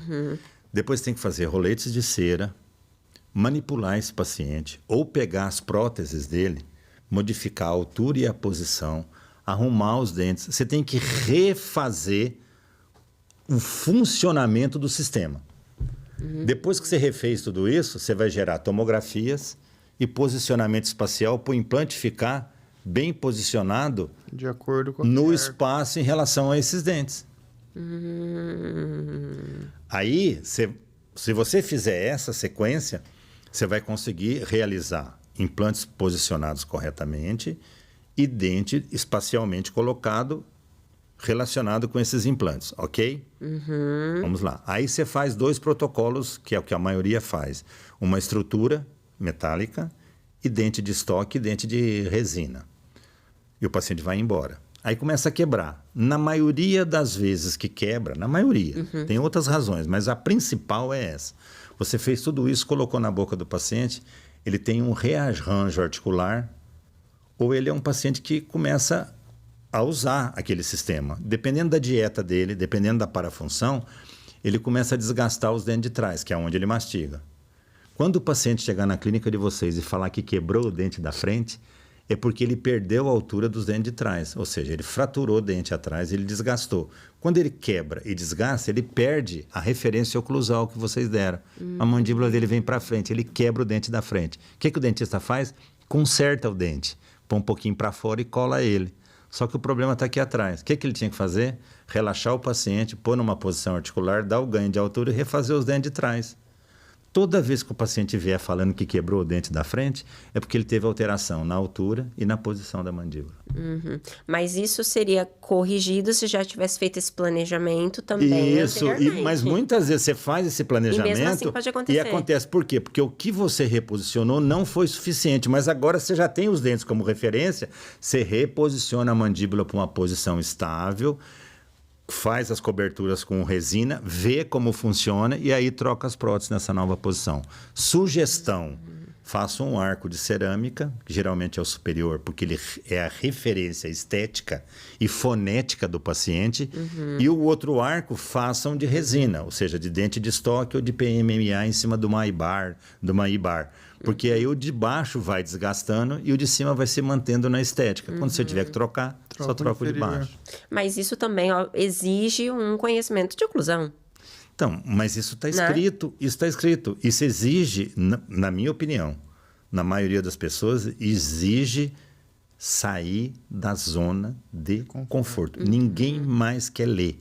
Está escrito isso, está publicado isso. Eu sempre falo. Ninguém quer ler, a pessoa quer dicas e informação, a pessoa quer uma informação e quer aplicar a informação. Não dá. Uma coisa que me deixa pé da vida é quando surge um problema que na minha cabeça é como que a gente resolve. E às vezes um colaborador fala assim, não sei o que fazer, foi alguma coisa, eu falo, gente, não é possível. Tem uma explicação. Tudo tem que ter uma explicação. Para tudo tem uma explicação. Para tudo tem. É muito interessante isso, porque realmente não é só fazer, tem que planejar. E até para o paciente isso soa de maneira diferente, né? Do que ele vai às vezes numa clínica que fala só colocar protocolo. Outro vira falar, não, a gente tem que ter todo esse planejamento. Em quem que ele vai confiar mais? Ele busca preço e rapidez. Isso, a maioria dos pacientes que estão nessa fase da vida e que perde dente, estão trabalhando, tudo. Mas, no geral, a gente não precisa se prostituir a esse ponto do paciente direcionar o tratamento. Eu acho que isso é um nível de uma escala profissional. Eu entendo que algumas pessoas precisam e vão se deixar levar pelo direcionamento do paciente, né? Isso tem um preço, você vai pagar um preço. Você recebe rápido, faz rápido. Mais fácil, né? Mais fácil, tal, mas você vai ter um preço a pagar. E você não tem convicção também, você não está convicto daquilo o que tem que fazer, você também não tem a certeza. Então, você vai desse jeito. Mas quando começa a chegar os fracassos, os insucessos, você começa a mudar. E aí a mudança parte de uma coisa simples, que é o planejamento. Começou errado, termina errado. Não vai terminar com você, vai terminar em outro lugar que você nem sim. fica sabendo, mas terminou errado. E deixa eu também tirar outra dúvida, que às vezes eu vejo que acontece. Tem muito paciente que, vamos supor, perdeu o posterior, né? Você que trabalha muito com essa parte de prótese, você sempre faz provisório posterior também? Então, vamos lá. Se você quer reprogramar o paciente, você tem que dar apoio molar. Não tem estabilidade articular, não tem estabilidade dental da guia anterior de desoclusão se não tiver apoio molar. Mas mesmo após a instalação de implante imediato? Então, após a instalação de implante imediato em molar, é uma questão emocional. A pessoa já está sem dente, né? Inferior não vai mostrar. Superior, às vezes tem pessoa que tem o sorriso largo, precisa mostrar. Hoje a gente faz determinadas situações, extrai um dente, você vai colocar um molar em carga imediata. Eu dou um curso junto com o André Sorato, que a gente faz cirurgia guiada, a gente faz unitários, e no molar a gente coloca um provisório. É um provisório? É mais um cicatrizador alveolar do que um provisório. Ele fica... O que é fora de óculos de oclusão? Você tem que enxergar que não tá tocando. Mas aquilo contempla o paciente, porque tem um dente ali, mas não é, vai ficar mais baixo tal. E o paciente entende aquilo. Colocar em função um molar unitário em carga imediata não faz sentido. Não faz sentido. Às vezes ele fica bravo comigo. Porque eu fecho os tratamentos lá da clínica, né? E eu falo, gente, pra mim, o paciente ficar sem dente é impossível, porque eu não me imagino sem dente. Depende da pessoa. Depende da pessoa também, né? Pessoa. Você fala isso pra mim. Então, você tem um sorriso largo, você mostra a mesial do primeiro molar. Mas já o de baixo você não mostra, porque teu lábio sobe, você não vai mostrar. Então, alguns pacientes, você tem que conversar. Por isso que entra a confiança, a empatia, a forma de conversar. E tudo tem um risco, tudo tem um preço. Você fala para o paciente, olha, posso colocar o dente, vou deixar fora de função. Mas você fecha, ele está fora de função, não está. Mas se você pegar um torresmo e pôr aqui no meio... Você vai morder nesse dente. E você tem que explicar, você tem que ter argumento para falar, olha, eu estou pondo o dente aqui porque teve uma estabilidade primária que deu 35, 40, 45 newtons. Então, eu posso pôr uma peça aqui em cima, mesmo fora de função. Mas a semana que vem, já não tem mais 40, 35, ele está 20, porque o tecido está se modificando, já não é aquela estabilidade. Na terceira semana, não é 20 mais, é 15. Então, o seu dente está mais apto a cair se você morder. E vai ser a hora que você já não sente mais nada, que já passou a cirurgia, sem querer você vai morder. Você quer correr esse risco? Ele é real. Ou eu confio em você e você não vai morder aí. E o que a gente sabe é que se não está doendo, sem querer você vai morder. E a estabilidade primária de hoje, daqui 3 semanas, não é. Só vai poder morder na 5ª, 6ª semana, dependendo do implante que você está colocando. Você tem que conversar com o paciente. E você tem que ser uma conversa franca. Ele fala, não, pode pôr, deixa fora de função, eu não vou morder aí. Eu não acredito que o paciente não vai morder, porque aquilo que não dói, a pessoa vai morder. Qual é o papel nosso? Chamar o paciente. Ligar, chamar, como, olha, não esquece, não morde aí. Porque passou o tempo da medicação, passou o tempo do pós-operatório, você solta o paciente. Mas você pode ficar com ele na linha. Isso é processo. Essa parte da avaliação é crucial. Tem que estar tudo muito explicado, né? Muito explicado. Mas é processo, você tem que ter os processos na clínica. Você tem que entender o paciente e ver o que você vai oferecer. É muito interessante. E a gente está falando muito de carga imediata, mas não é. O que tem na clínica hoje mais são peças de 2, 3 elementos e unitários. O que a gente mais faz é unitário. E unitário tem um apelo estético. Quer dizer, de pré a pré, você vai ter que pôr dente. De molar para trás, você tem que conversar com o paciente. Chega lá, tudo desgastado, não tem ponta de cúspide. Ele range o dente. Ou ele aperta, ou ele range. São leituras diferentes. DTM. O paciente que aperta, ele é excêntrico. Ele tem uma tendência, que a gente fala que ele tem uma tendência depressiva. Então, é aquele paciente que chega próximo do objetivo e não conclui.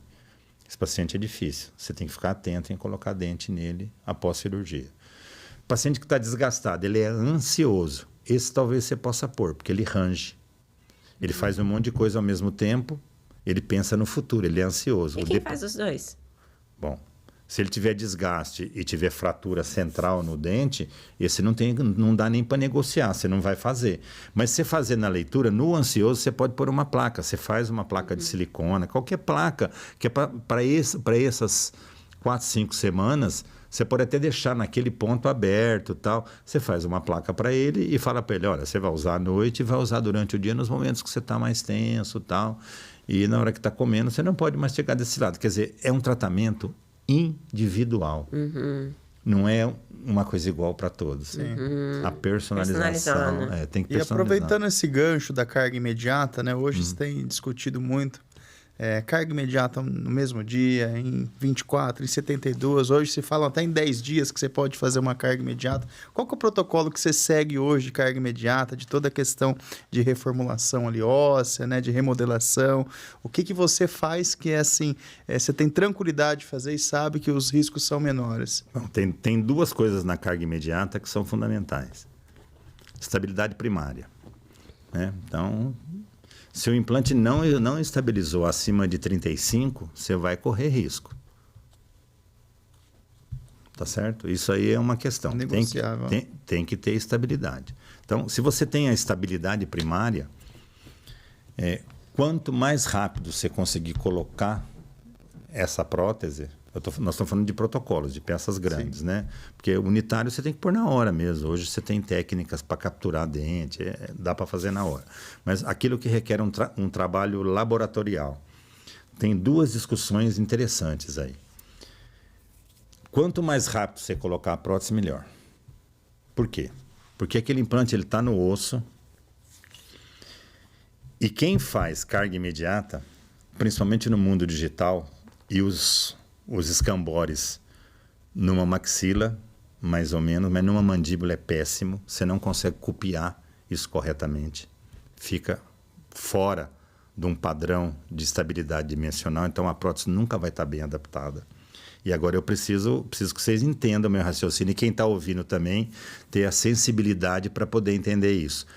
Quanto mais rápido você coloca a prótese, tem 2 vertentes interessantes, 2 fatores interessantes. Primeiro, você está com a estabilidade primária, como ela foi obtida. Se você puser 24 horas depois. Porque uma semana depois, já não está com essa estabilidade mais. Já diminuiu. E você está com uma ferida cirúrgica. Então, os tecidos não estão nem começando a cicatrizar ainda. Você está com sangue ali. Quanto mais rápido você põe essa carga imediata, a maioria das cargas imediatas que a gente coloca estão subgengival, porque está com edema. Então, é difícil você ver se está bem adaptado. Mas, na realidade, elas não precisam estar bem adaptadas. Porque na hora que você a parafusa, o implante mexe, porque ele acabou de ser operado. O problema da passividade está na prótese que o implante ósseo integrou. Aí não tem negociação. É inegociável a passividade. Mas na carga imediata, você corre o risco, principalmente no ambiente digital, de não estar adaptado. Então, quanto mais rápido você colocar, melhor, porque você consegue movimentar o implante para encostar na prótese no momento em que não tem transformação celular. Ah, mas eu não consigo entregar em 1 dia, leva 2 dias. Tudo bem. Agora, 1 semana depois, tem risco. Porque aquela estabilidade mudou.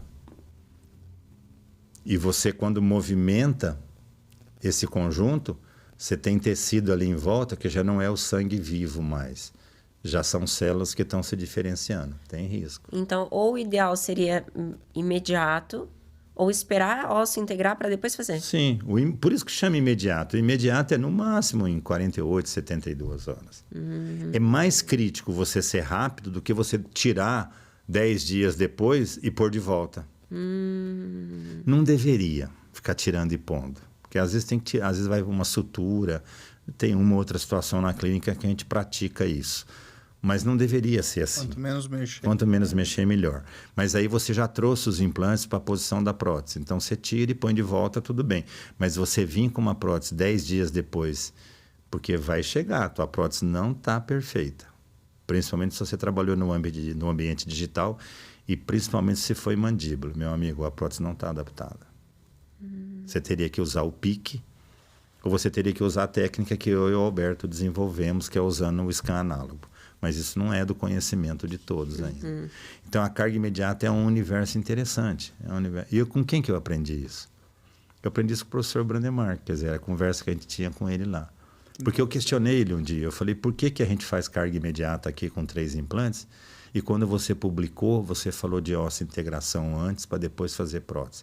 Ele falou, porque a sociedade científica não estava preparada para carga imediata. Eles tinham que aprender a técnica para depois retroagir para isso aqui. Porque a primeira prótese sobre implante com carga imediata chamou Hong Kong Bridge. Ele deu a técnica para um dono de um BOC em Hong Kong. O cara pegou a dentadura, pôs os implantes e adaptou a dentadura sob a supervisão do professor Brandemar, que está publicado no JPD. Chamou a primeira dentadura total, carga imediata, chamou Hong Kong Bridge. E na sua clínica, você tem alguém que faz todo esse planejamento dos seus pacientes? É você mesmo? Eu tenho meu filho que formou, fez especialidade, foi meu aluno na minha especialização. Trabalhou um pouco com o Daniel Sendic na São Leopoldo, dando aula, no curso de especialização em implante. E hoje ele trabalha no meu curso comigo e trabalha comigo na clínica. Ele faz o que eu faço.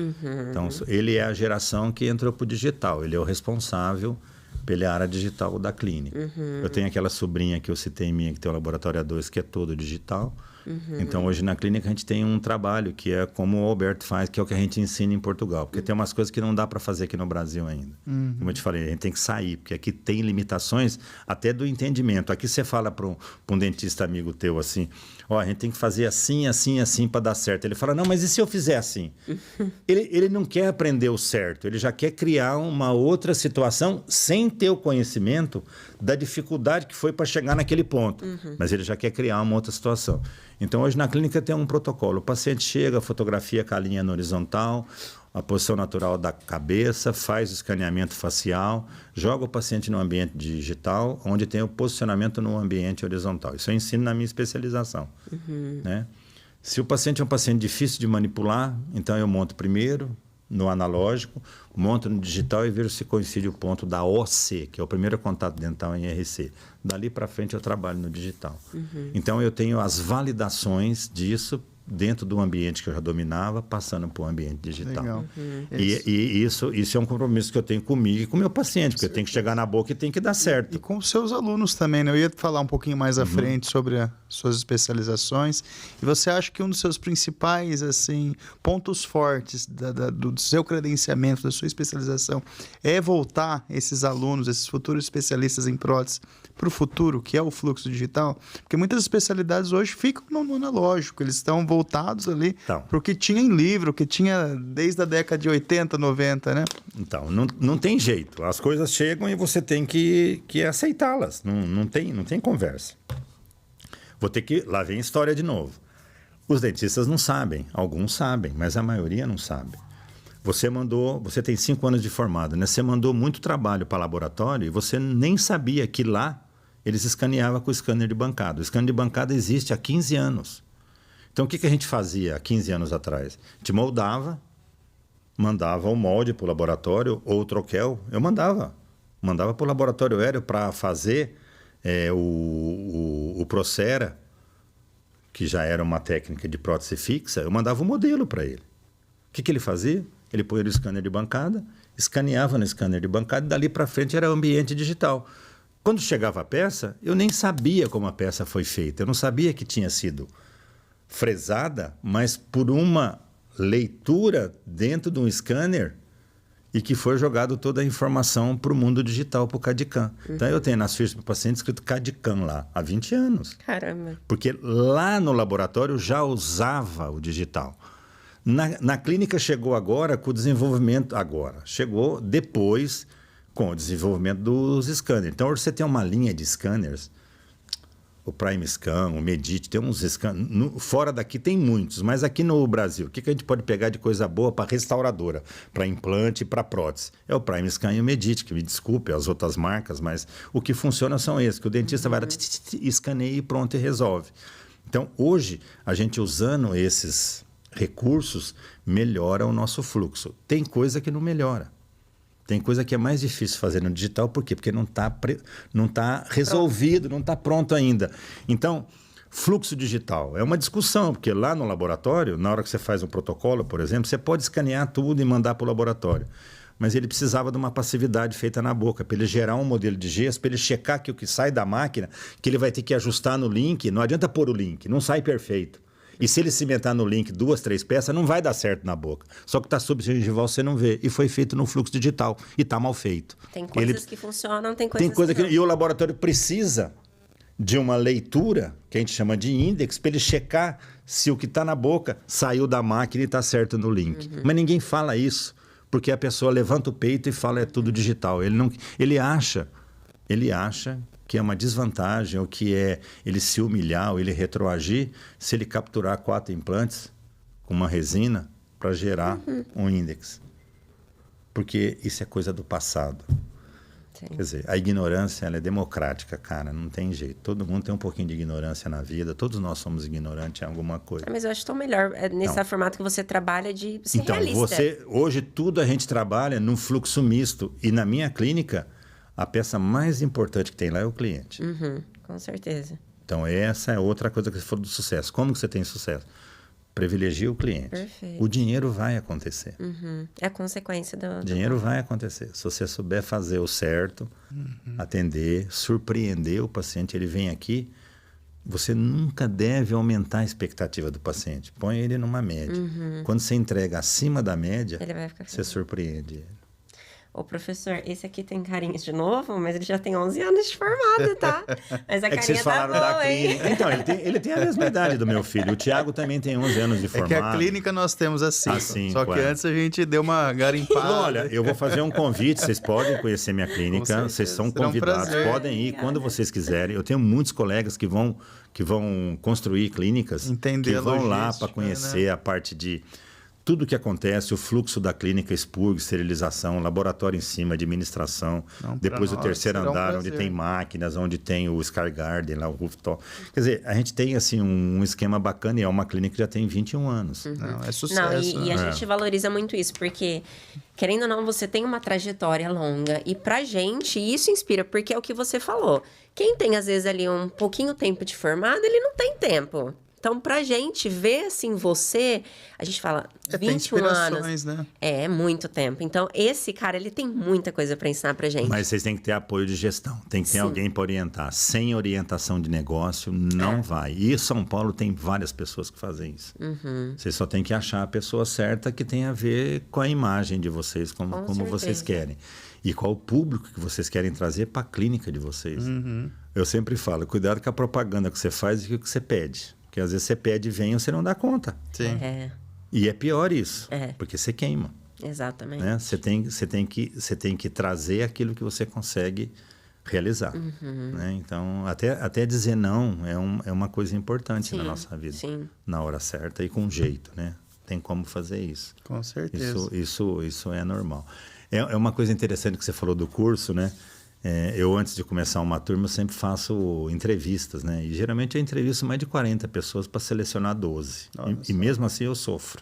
Caramba! Sofro, mesmo assim eu sofro, porque às vezes as pessoas enganam você. Mesmo você conversando, eu tentando tirar, eu olho a postura corporal, a linguagem que a pessoa faz não verbal, porque a gente vai ficando mais velho e vai aprendendo com tudo isso. Mas mesmo assim, eu tenho uma coisa bacana no meu curso. Eu tenho assim, nesse curso agora, eu tenho um aluno que vem de Belém do Pará. Ele parou a vida dele lá para ficar 2 anos aqui em São Paulo. Qual era o empecilho? Lá de Belém. O cara teve que se preparar para isso, para vir para cá. Então a responsabilidade minha é muito grande. Todo curso meu tem 2, 3, 4. Especialista em implante nesse curso meu tem 3. Doutor tem 2. No último tinha doutor que dá um curso. Mas o pessoal vai lá por quê? Porque a gente faz reabilitação, começo, meio e fim. E implante é uma das peças da reabilitação. Meu curso não é de implantodontia. Conta um pouquinho do seu curso, professor, para quem não conhece. É um curso de prótese dentária, em que 20% é teoria direcionada para a clínica e 80% é clínica. Então, começa assim, ó.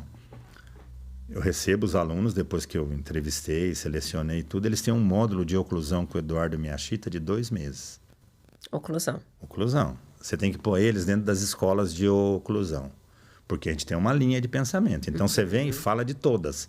O Eduardo não privilegia nenhuma. Ele fala, essa aqui é gnatologia, essa aqui é fisiológica, essa daqui é isso. E vai falando. Os caras fazem enceramento, anatomia, tudo. Aí, enquanto eles estão nisso aí, nós estamos triando os pacientes. Quando eles terminam o módulo de oclusão, eles apresentam trabalho e tal, eles vão para dentro da clínica, eles vão para a clínica. Quando eles chegam na clínica, tem um paciente para cada um, de acordo com o perfil que o Eduardo passou para mim. Selecionado. Aí, os pacientes, antes de vir para a clínica, eles passam com o Sérgio Nogata, que é um assistente nosso, que é especialista em DTM. Então tem bastante parte prática. 80% é prática. Caramba. O Sérgio Nogata vê se o paciente não tem nem limitação nem dor. Paciente com limitação e dor, você não reabilita. Você tem que tratar a limitação e dor. Porque ou é DTM ou é DOF, dor orofacial. Hoje a simbologia e o que se explica é disfunção temporomandibular, que é músculo esqueletal, ou dor. São coisas diferentes. Você pode ter disfunção e não ter dor, e pode estar com dor e não estar com disfunção, e pode estar com as duas coisas. Então, o Nogata seleciona os pacientes, a gente vai triando. Para o aluno não chega nenhum paciente com DTM com DOF, porque você teria que tratar, então você atrasa o curso. Então, o paciente já vem pronto, ou ele vem tratado, ou ele já está selecionado que pode ir lá. Aí eles vão começar o trabalho dentro da filosofia que a gente preconiza. Então, eu reúno os alunos. Quem quer fazer digital? Nesse curso, 5, 4, quero fazer digital.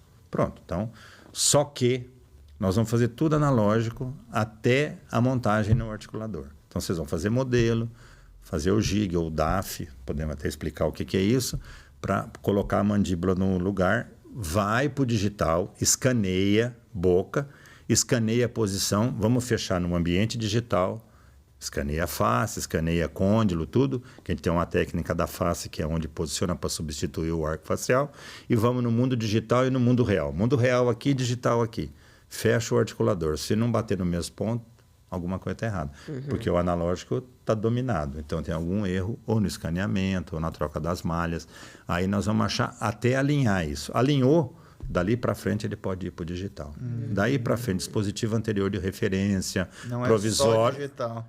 Não, mas isso é porque eu imponho. Amanhã, se ele tiver expertise e quiser tocar tudo digital, é problema dele, tá tudo certo. Então, nesse curso, 4 ou 5 alunos, é tudo digital.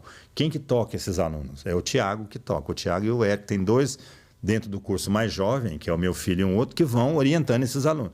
O restante, os outros assistentes e eu, toca tudo. Então, todo o planejamento eu faço.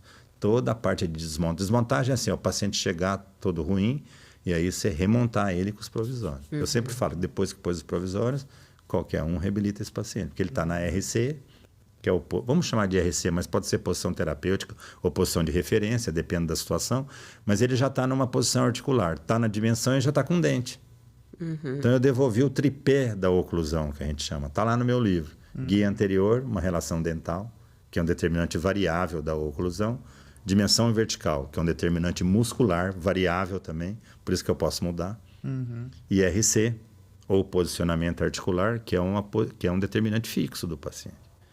Esse eu tenho que buscar, ele tem que ser repetitivo e tem que ser reproduzível.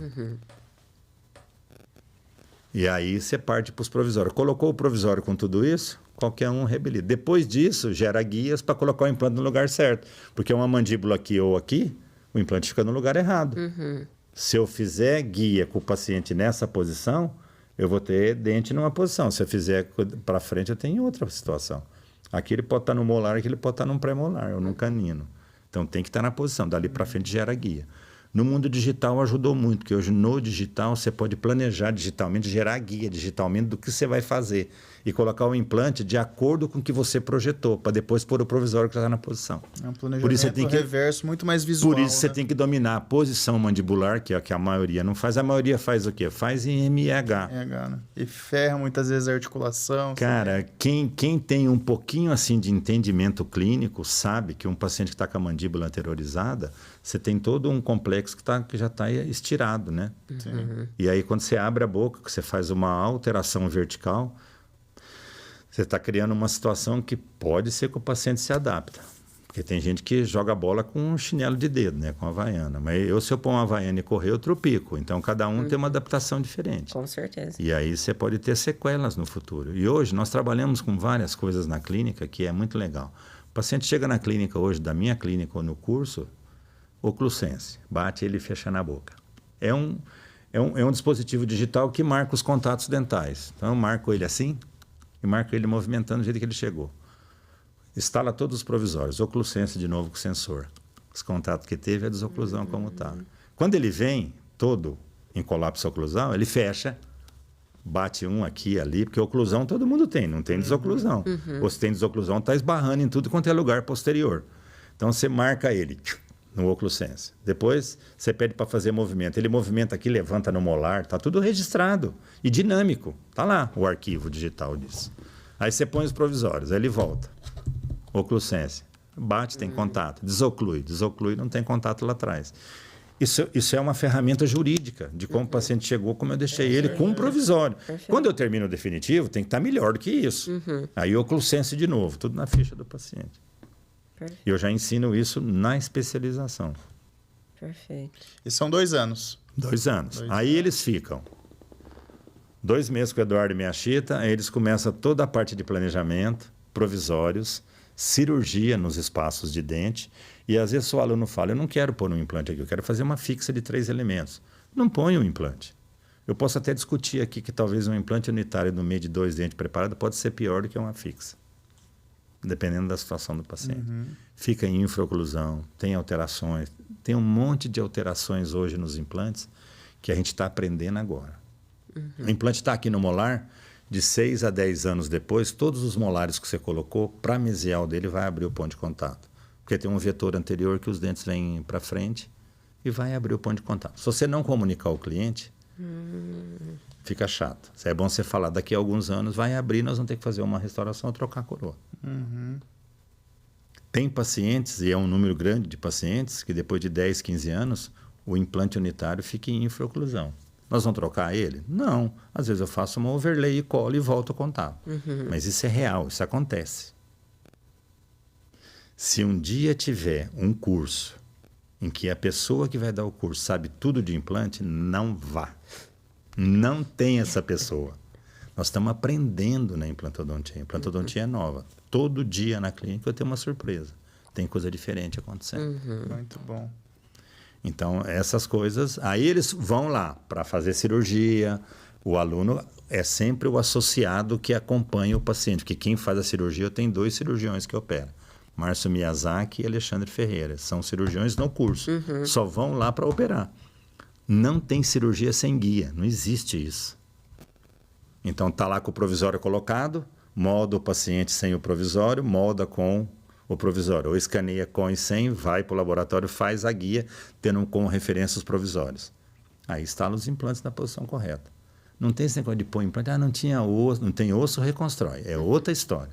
Não existe isso de pôr implante aonde dá.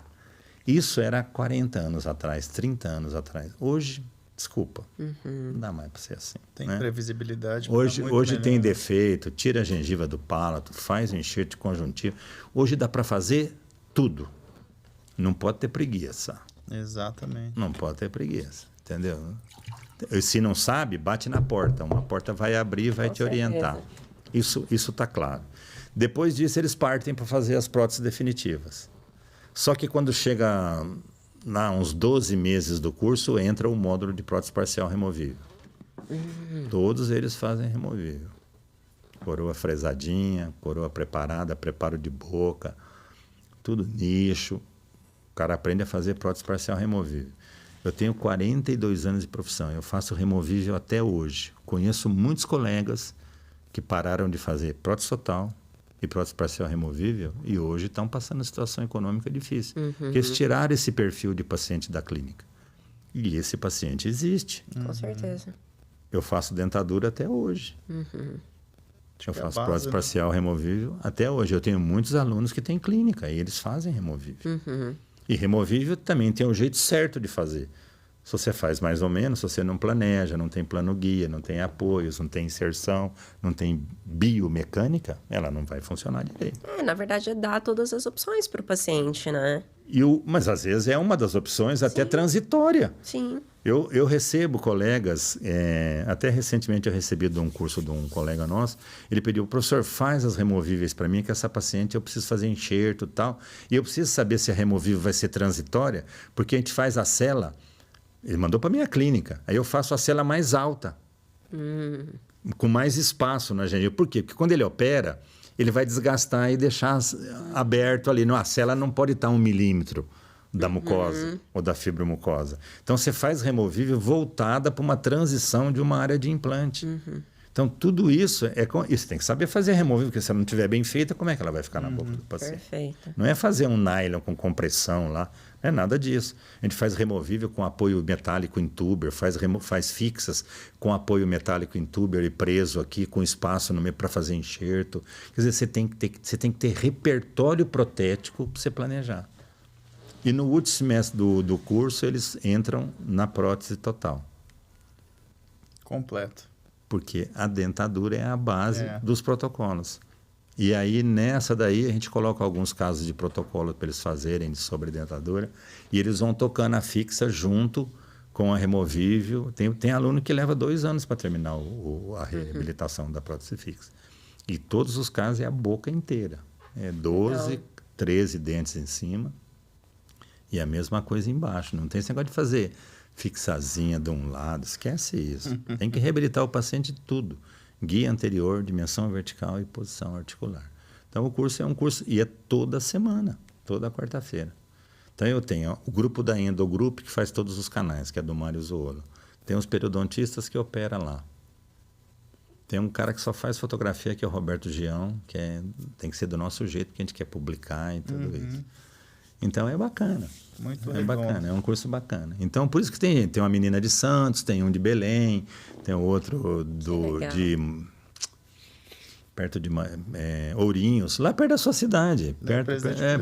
Ourinhos, tem um rapaz que é de Ourinhos. E vocês abrem uma vez ao ano? Então, não, é de 2 em 2 anos. Eu não consigo tocar duas. De 2 em 2, de 2 em 2. Por isso que muita gente... E me pergunta por que eu dou esse curso. Vocês não perguntaram. É verdade. Por quê, Por que o senhor Porque a gente aprende nos cursos.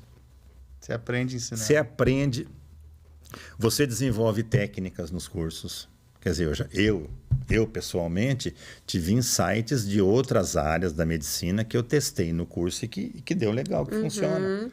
Só precisa fazer as publicações, mas você aprende. É um laboratório onde você aprende dando o curso. Legal. E não tem jeito. Você não veste roupa de professor ou roupa de super-homem e fica sentado na cadeira. Não. O professor é aquele que vai para a clínica e demonstra antes para o aluno como faz e depois ele vai fazer o que você demonstrou. Não tem outro jogo. Então, aluno do nosso curso, primeiro ele vê como reembasa um provisório, mostra como faz. Agora você faz. Dá trabalho. Eu tenho na fixa, nós somos em 8. 8 professores para 12 alunos. Na removível, são 5 professores para 12 alunos. E na total, são 3 professores para 12 alunos. Se você somar removível, fixa e total, são mais professor que aluno. Fora o Eduardo Miyashita, fora os convidados que vão lá. Eu convido o otorrino para falar de seio maxilar, da complicação da área receptora e enxerto. Por exemplo, se é da área cirúrgica. Eu levei anos. Há 15 anos atrás, eu vi um cara falando no Hospital das Clínicas, eu estava num ortog, num evento lá, apresentando caso de paciente com câncer e tal, de reabilitação, junto com a doutora Maria Iduína, da Silveira. Por isso que eu te perguntei onde você fez a sua formação de buco. E eu conheci um médico, chamado Sérgio Mitsuda, um otorrino. E ele, naquele dia, ele abriu minha cabeça. Ele falou, olha, os enxertos de seio, de levantamento de seio, não dão certo, não é pelo que nós fazemos, pelo que o dentista faz. Porque ele era dentista, formou médico e fez a pós-graduação dele nos Estados Unidos, de otorrino. Então, ele é um cara que transita na nossa área. Falou, a questão é que a área receptora está doente. A mucosa está alterada.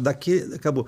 Cliente na minha clínica vai fazer levantamento de seio com preenchimento, vai no Sérgio. Eu não quero ir no otorrino. Não atendo, cara. Hoje eu me dou o luxo de fazer isso. Vai no Sérgio, ele passa o fibroscópio, faz o preparo, trata aquela membrana, ele me orienta, a medicação que trata isso aqui não é o que você põe na boca. Tem que lavar a narina por um certo tempo. Mesmo depois dos enxertos, tem procedimentos nasais que fazem parte do cuidado que você tem que ter. Nível de insucesso nas enxertias de levantamento de seio. Cai. A gente precisa de ajuda. Não é só técnica, né? Você precisa de ajuda. Para alguém que tem interesse em fazer a tua especialização, vai abrir vagas só no que vem? Não, ou... só, eu comecei agora só em 2026. 2026. Só 2026. Então, galera. Outro médico, se você entrar no meu site, você vai ver que na minha clínica eu tenho 2 médicos associados, o Sérgio Mitsuda e o Fábio Vitório. O Fábio Vitório é anestesista, trabalha comigo, é meu parceiro há 20 anos. Pacientes com doença de base, precisa sedar. O paciente não quer ver a cirurgia, você vai arrancar dente de paciente, está tudo infectado, está com problema. O paciente não quer participar daquilo, colocar implantes, fazer transferência. Conforto, né? Conforto. O médico vai lá, seda, você tem que ter uma estrutura. Na minha clínica, vocês são convidados, eu já falei. Na minha clínica, você vai... Com certeza. Então, tem oxigênio em todo, passa por todos os consultórios, tem toda a estrutura para oxigenar o paciente. E ele entra, seda, nós estamos acostumados a fazer, nós fazemos. Quando eu falava, eu não podia, antigamente não podia falar, hoje já é uma coisa comum, mais comum. Às vezes tem um problema falar isso, mas esse tipo de procedimento que os anestesistas fazem estão num nível de segurança altíssimo. E se o paciente tiver algum desconforto ou algum choque dentro da sua clínica, o médico que está preparado para reverter isso é o anestesista. Um médico, às vezes, comum não teria a capacidade que o anestesista está. Ele, além de ter as drogas, ele sabe fazer procedimentos de suporte de vida. Então, é a pessoa adequada para isso. Então, eu tenho parceria com 2 médicos. Um é o otorrino. O otorrino vai mais além disso que eu falei. O otorrino vai na ortodontia, com paciente que tem a parte superior, que está entupida. E posição aí... de língua. Não, então, você tem várias coisas que interferem no desenvolvimento da terapia ortodôntica, está relacionada com o otorrino. Você precisa ter essas pessoas juntas com você. Não dá para fazer tudo. Você tem que ter apoio, tem que ter parceria.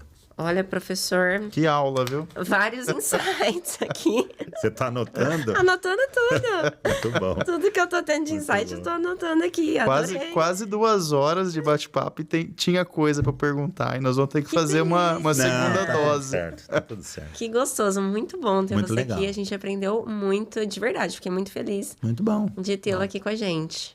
Muito bom. Vamos ter parte 2 ano que vem. Matheus, fique à vontade. A gente acho que abriu um relacionamento Com certeza. Acho que positivo de isso aqui amizade. para nós é interessante porque o que se paga aqui é o networking que a gente faz. Com certeza. É muito né? conhecimento. É muito conhecimento, a gente aprende, a gente, na verdade, está tendo aula, assim, muito valiosa, né? Com pessoas importantes, com pessoas de capacidade, assim, que a gente nem imaginava ter acesso, Legal, né? que bom. Então, mais uma vez, muito obrigado. Gostaria que você fizesse agora, né? O seu merchan falou bastante da especialização, mas falar das suas redes sociais, né? Como que o pessoal pode te encontrar aí. Você falou que tem os cursos também em Portugal. Na realidade, a gente Tem eu tenho uma atividade, hoje eu posso, não é me dar o luxo, mas eu faço o que eu quero fazer. No fundo é isso. Eu tenho um trabalho em Portugal desde 2010, que eu dava um curso de prótese fixa e oclusão, antigamente chamava maxilares, agora chama molares. Eu trabalhei lá em Leiria por 10, 12 anos. Depois eu fui para Caldas da Rainha com o mesmo modelo. E depois eu comecei um projeto com o Alberto, que foi um projeto que eu comecei paralelo, Brasil e Portugal, que foi validar os conceitos da reabilitação analógica para o digital. Porque muita gente fala tudo, mas não funciona. Quer dizer, para funcionar, eu sempre fui crítico nisso. E também não estou preocupado em fazer divulgação dessas coisas que eu faço. Porque eu te falei, você tem que sair e a realidade de cada país é diferente, você não pode comparar. Nós achamos que nós fazemos uma odontologia fantástica, tal, porque nós não saímos daqui. Se você sair daqui... É desconhecido, né? Você precisa... Em Portugal tem dentistas de alto nível. De alto nível. Então, hoje o meu trabalho é assim, é minha rede de relacionamento com essas pessoas, o que eu posso agregar na minha clínica, que cada dia eu aprendo com cliente, com colegas, com alunos. Eu aprendo todo dia. Eu estou com o coração aberto para poder aprender. Rede social, eu trabalho muito a minha clínica, a Vedovato Odontologia, mas o meu Instagram pessoal é mais voltado para alguma coisa que eu pondero. Eu não tenho um trabalho assim da minha imagem específico para isso. Eu dou um curso aqui no Brasil com o André Sorato, que é a entidade de cirurgia guiada, junto com a minha sobrinha, que eu te falei que tem um laboratório A2. É mais para dar um suporte para eles, que eu entro só na parte clínica. Eles fazem toda a parte do software de planejamento, que é o Mediting Link, o Exocad e o um novo software que tem de implantes agora que a IFF comercializa, dentro de um ambiente que as coisas ocorrem corretamente. Então, eu só vou aonde está me validando as coisas. Se não validar, não vai me convencer, tá certo? E eu chego na clínica na hora eu dou uma aula lá, claro que eu falo do analógico ao digital, falo um pouquinho, mas o curso basicamente é o André e a Angélica que tocam. E no último dia, que é no terceiro dia, vai para a clínica, com os casos que os alunos planejaram e vão operar. Aí eles operam, eu fico ali para ajudar a conectar, ajusto a oclusão, vejo o ponto de contato, porque alguns são só cirurgiões e eu vou ali para segurar a clínica. Então, o meu viés é clínico. E os artigos que eu publiquei com o Alberto estão relacionados com essa ideia. A gente tem mais coisa para publicar, que é para fechar a validação dos conceitos analógicos para os digitais. E só tem um jeito de fazer isso, é publicar em revista. Porque você publica, quando você fala, você apresenta o artigo, fala, apresenta.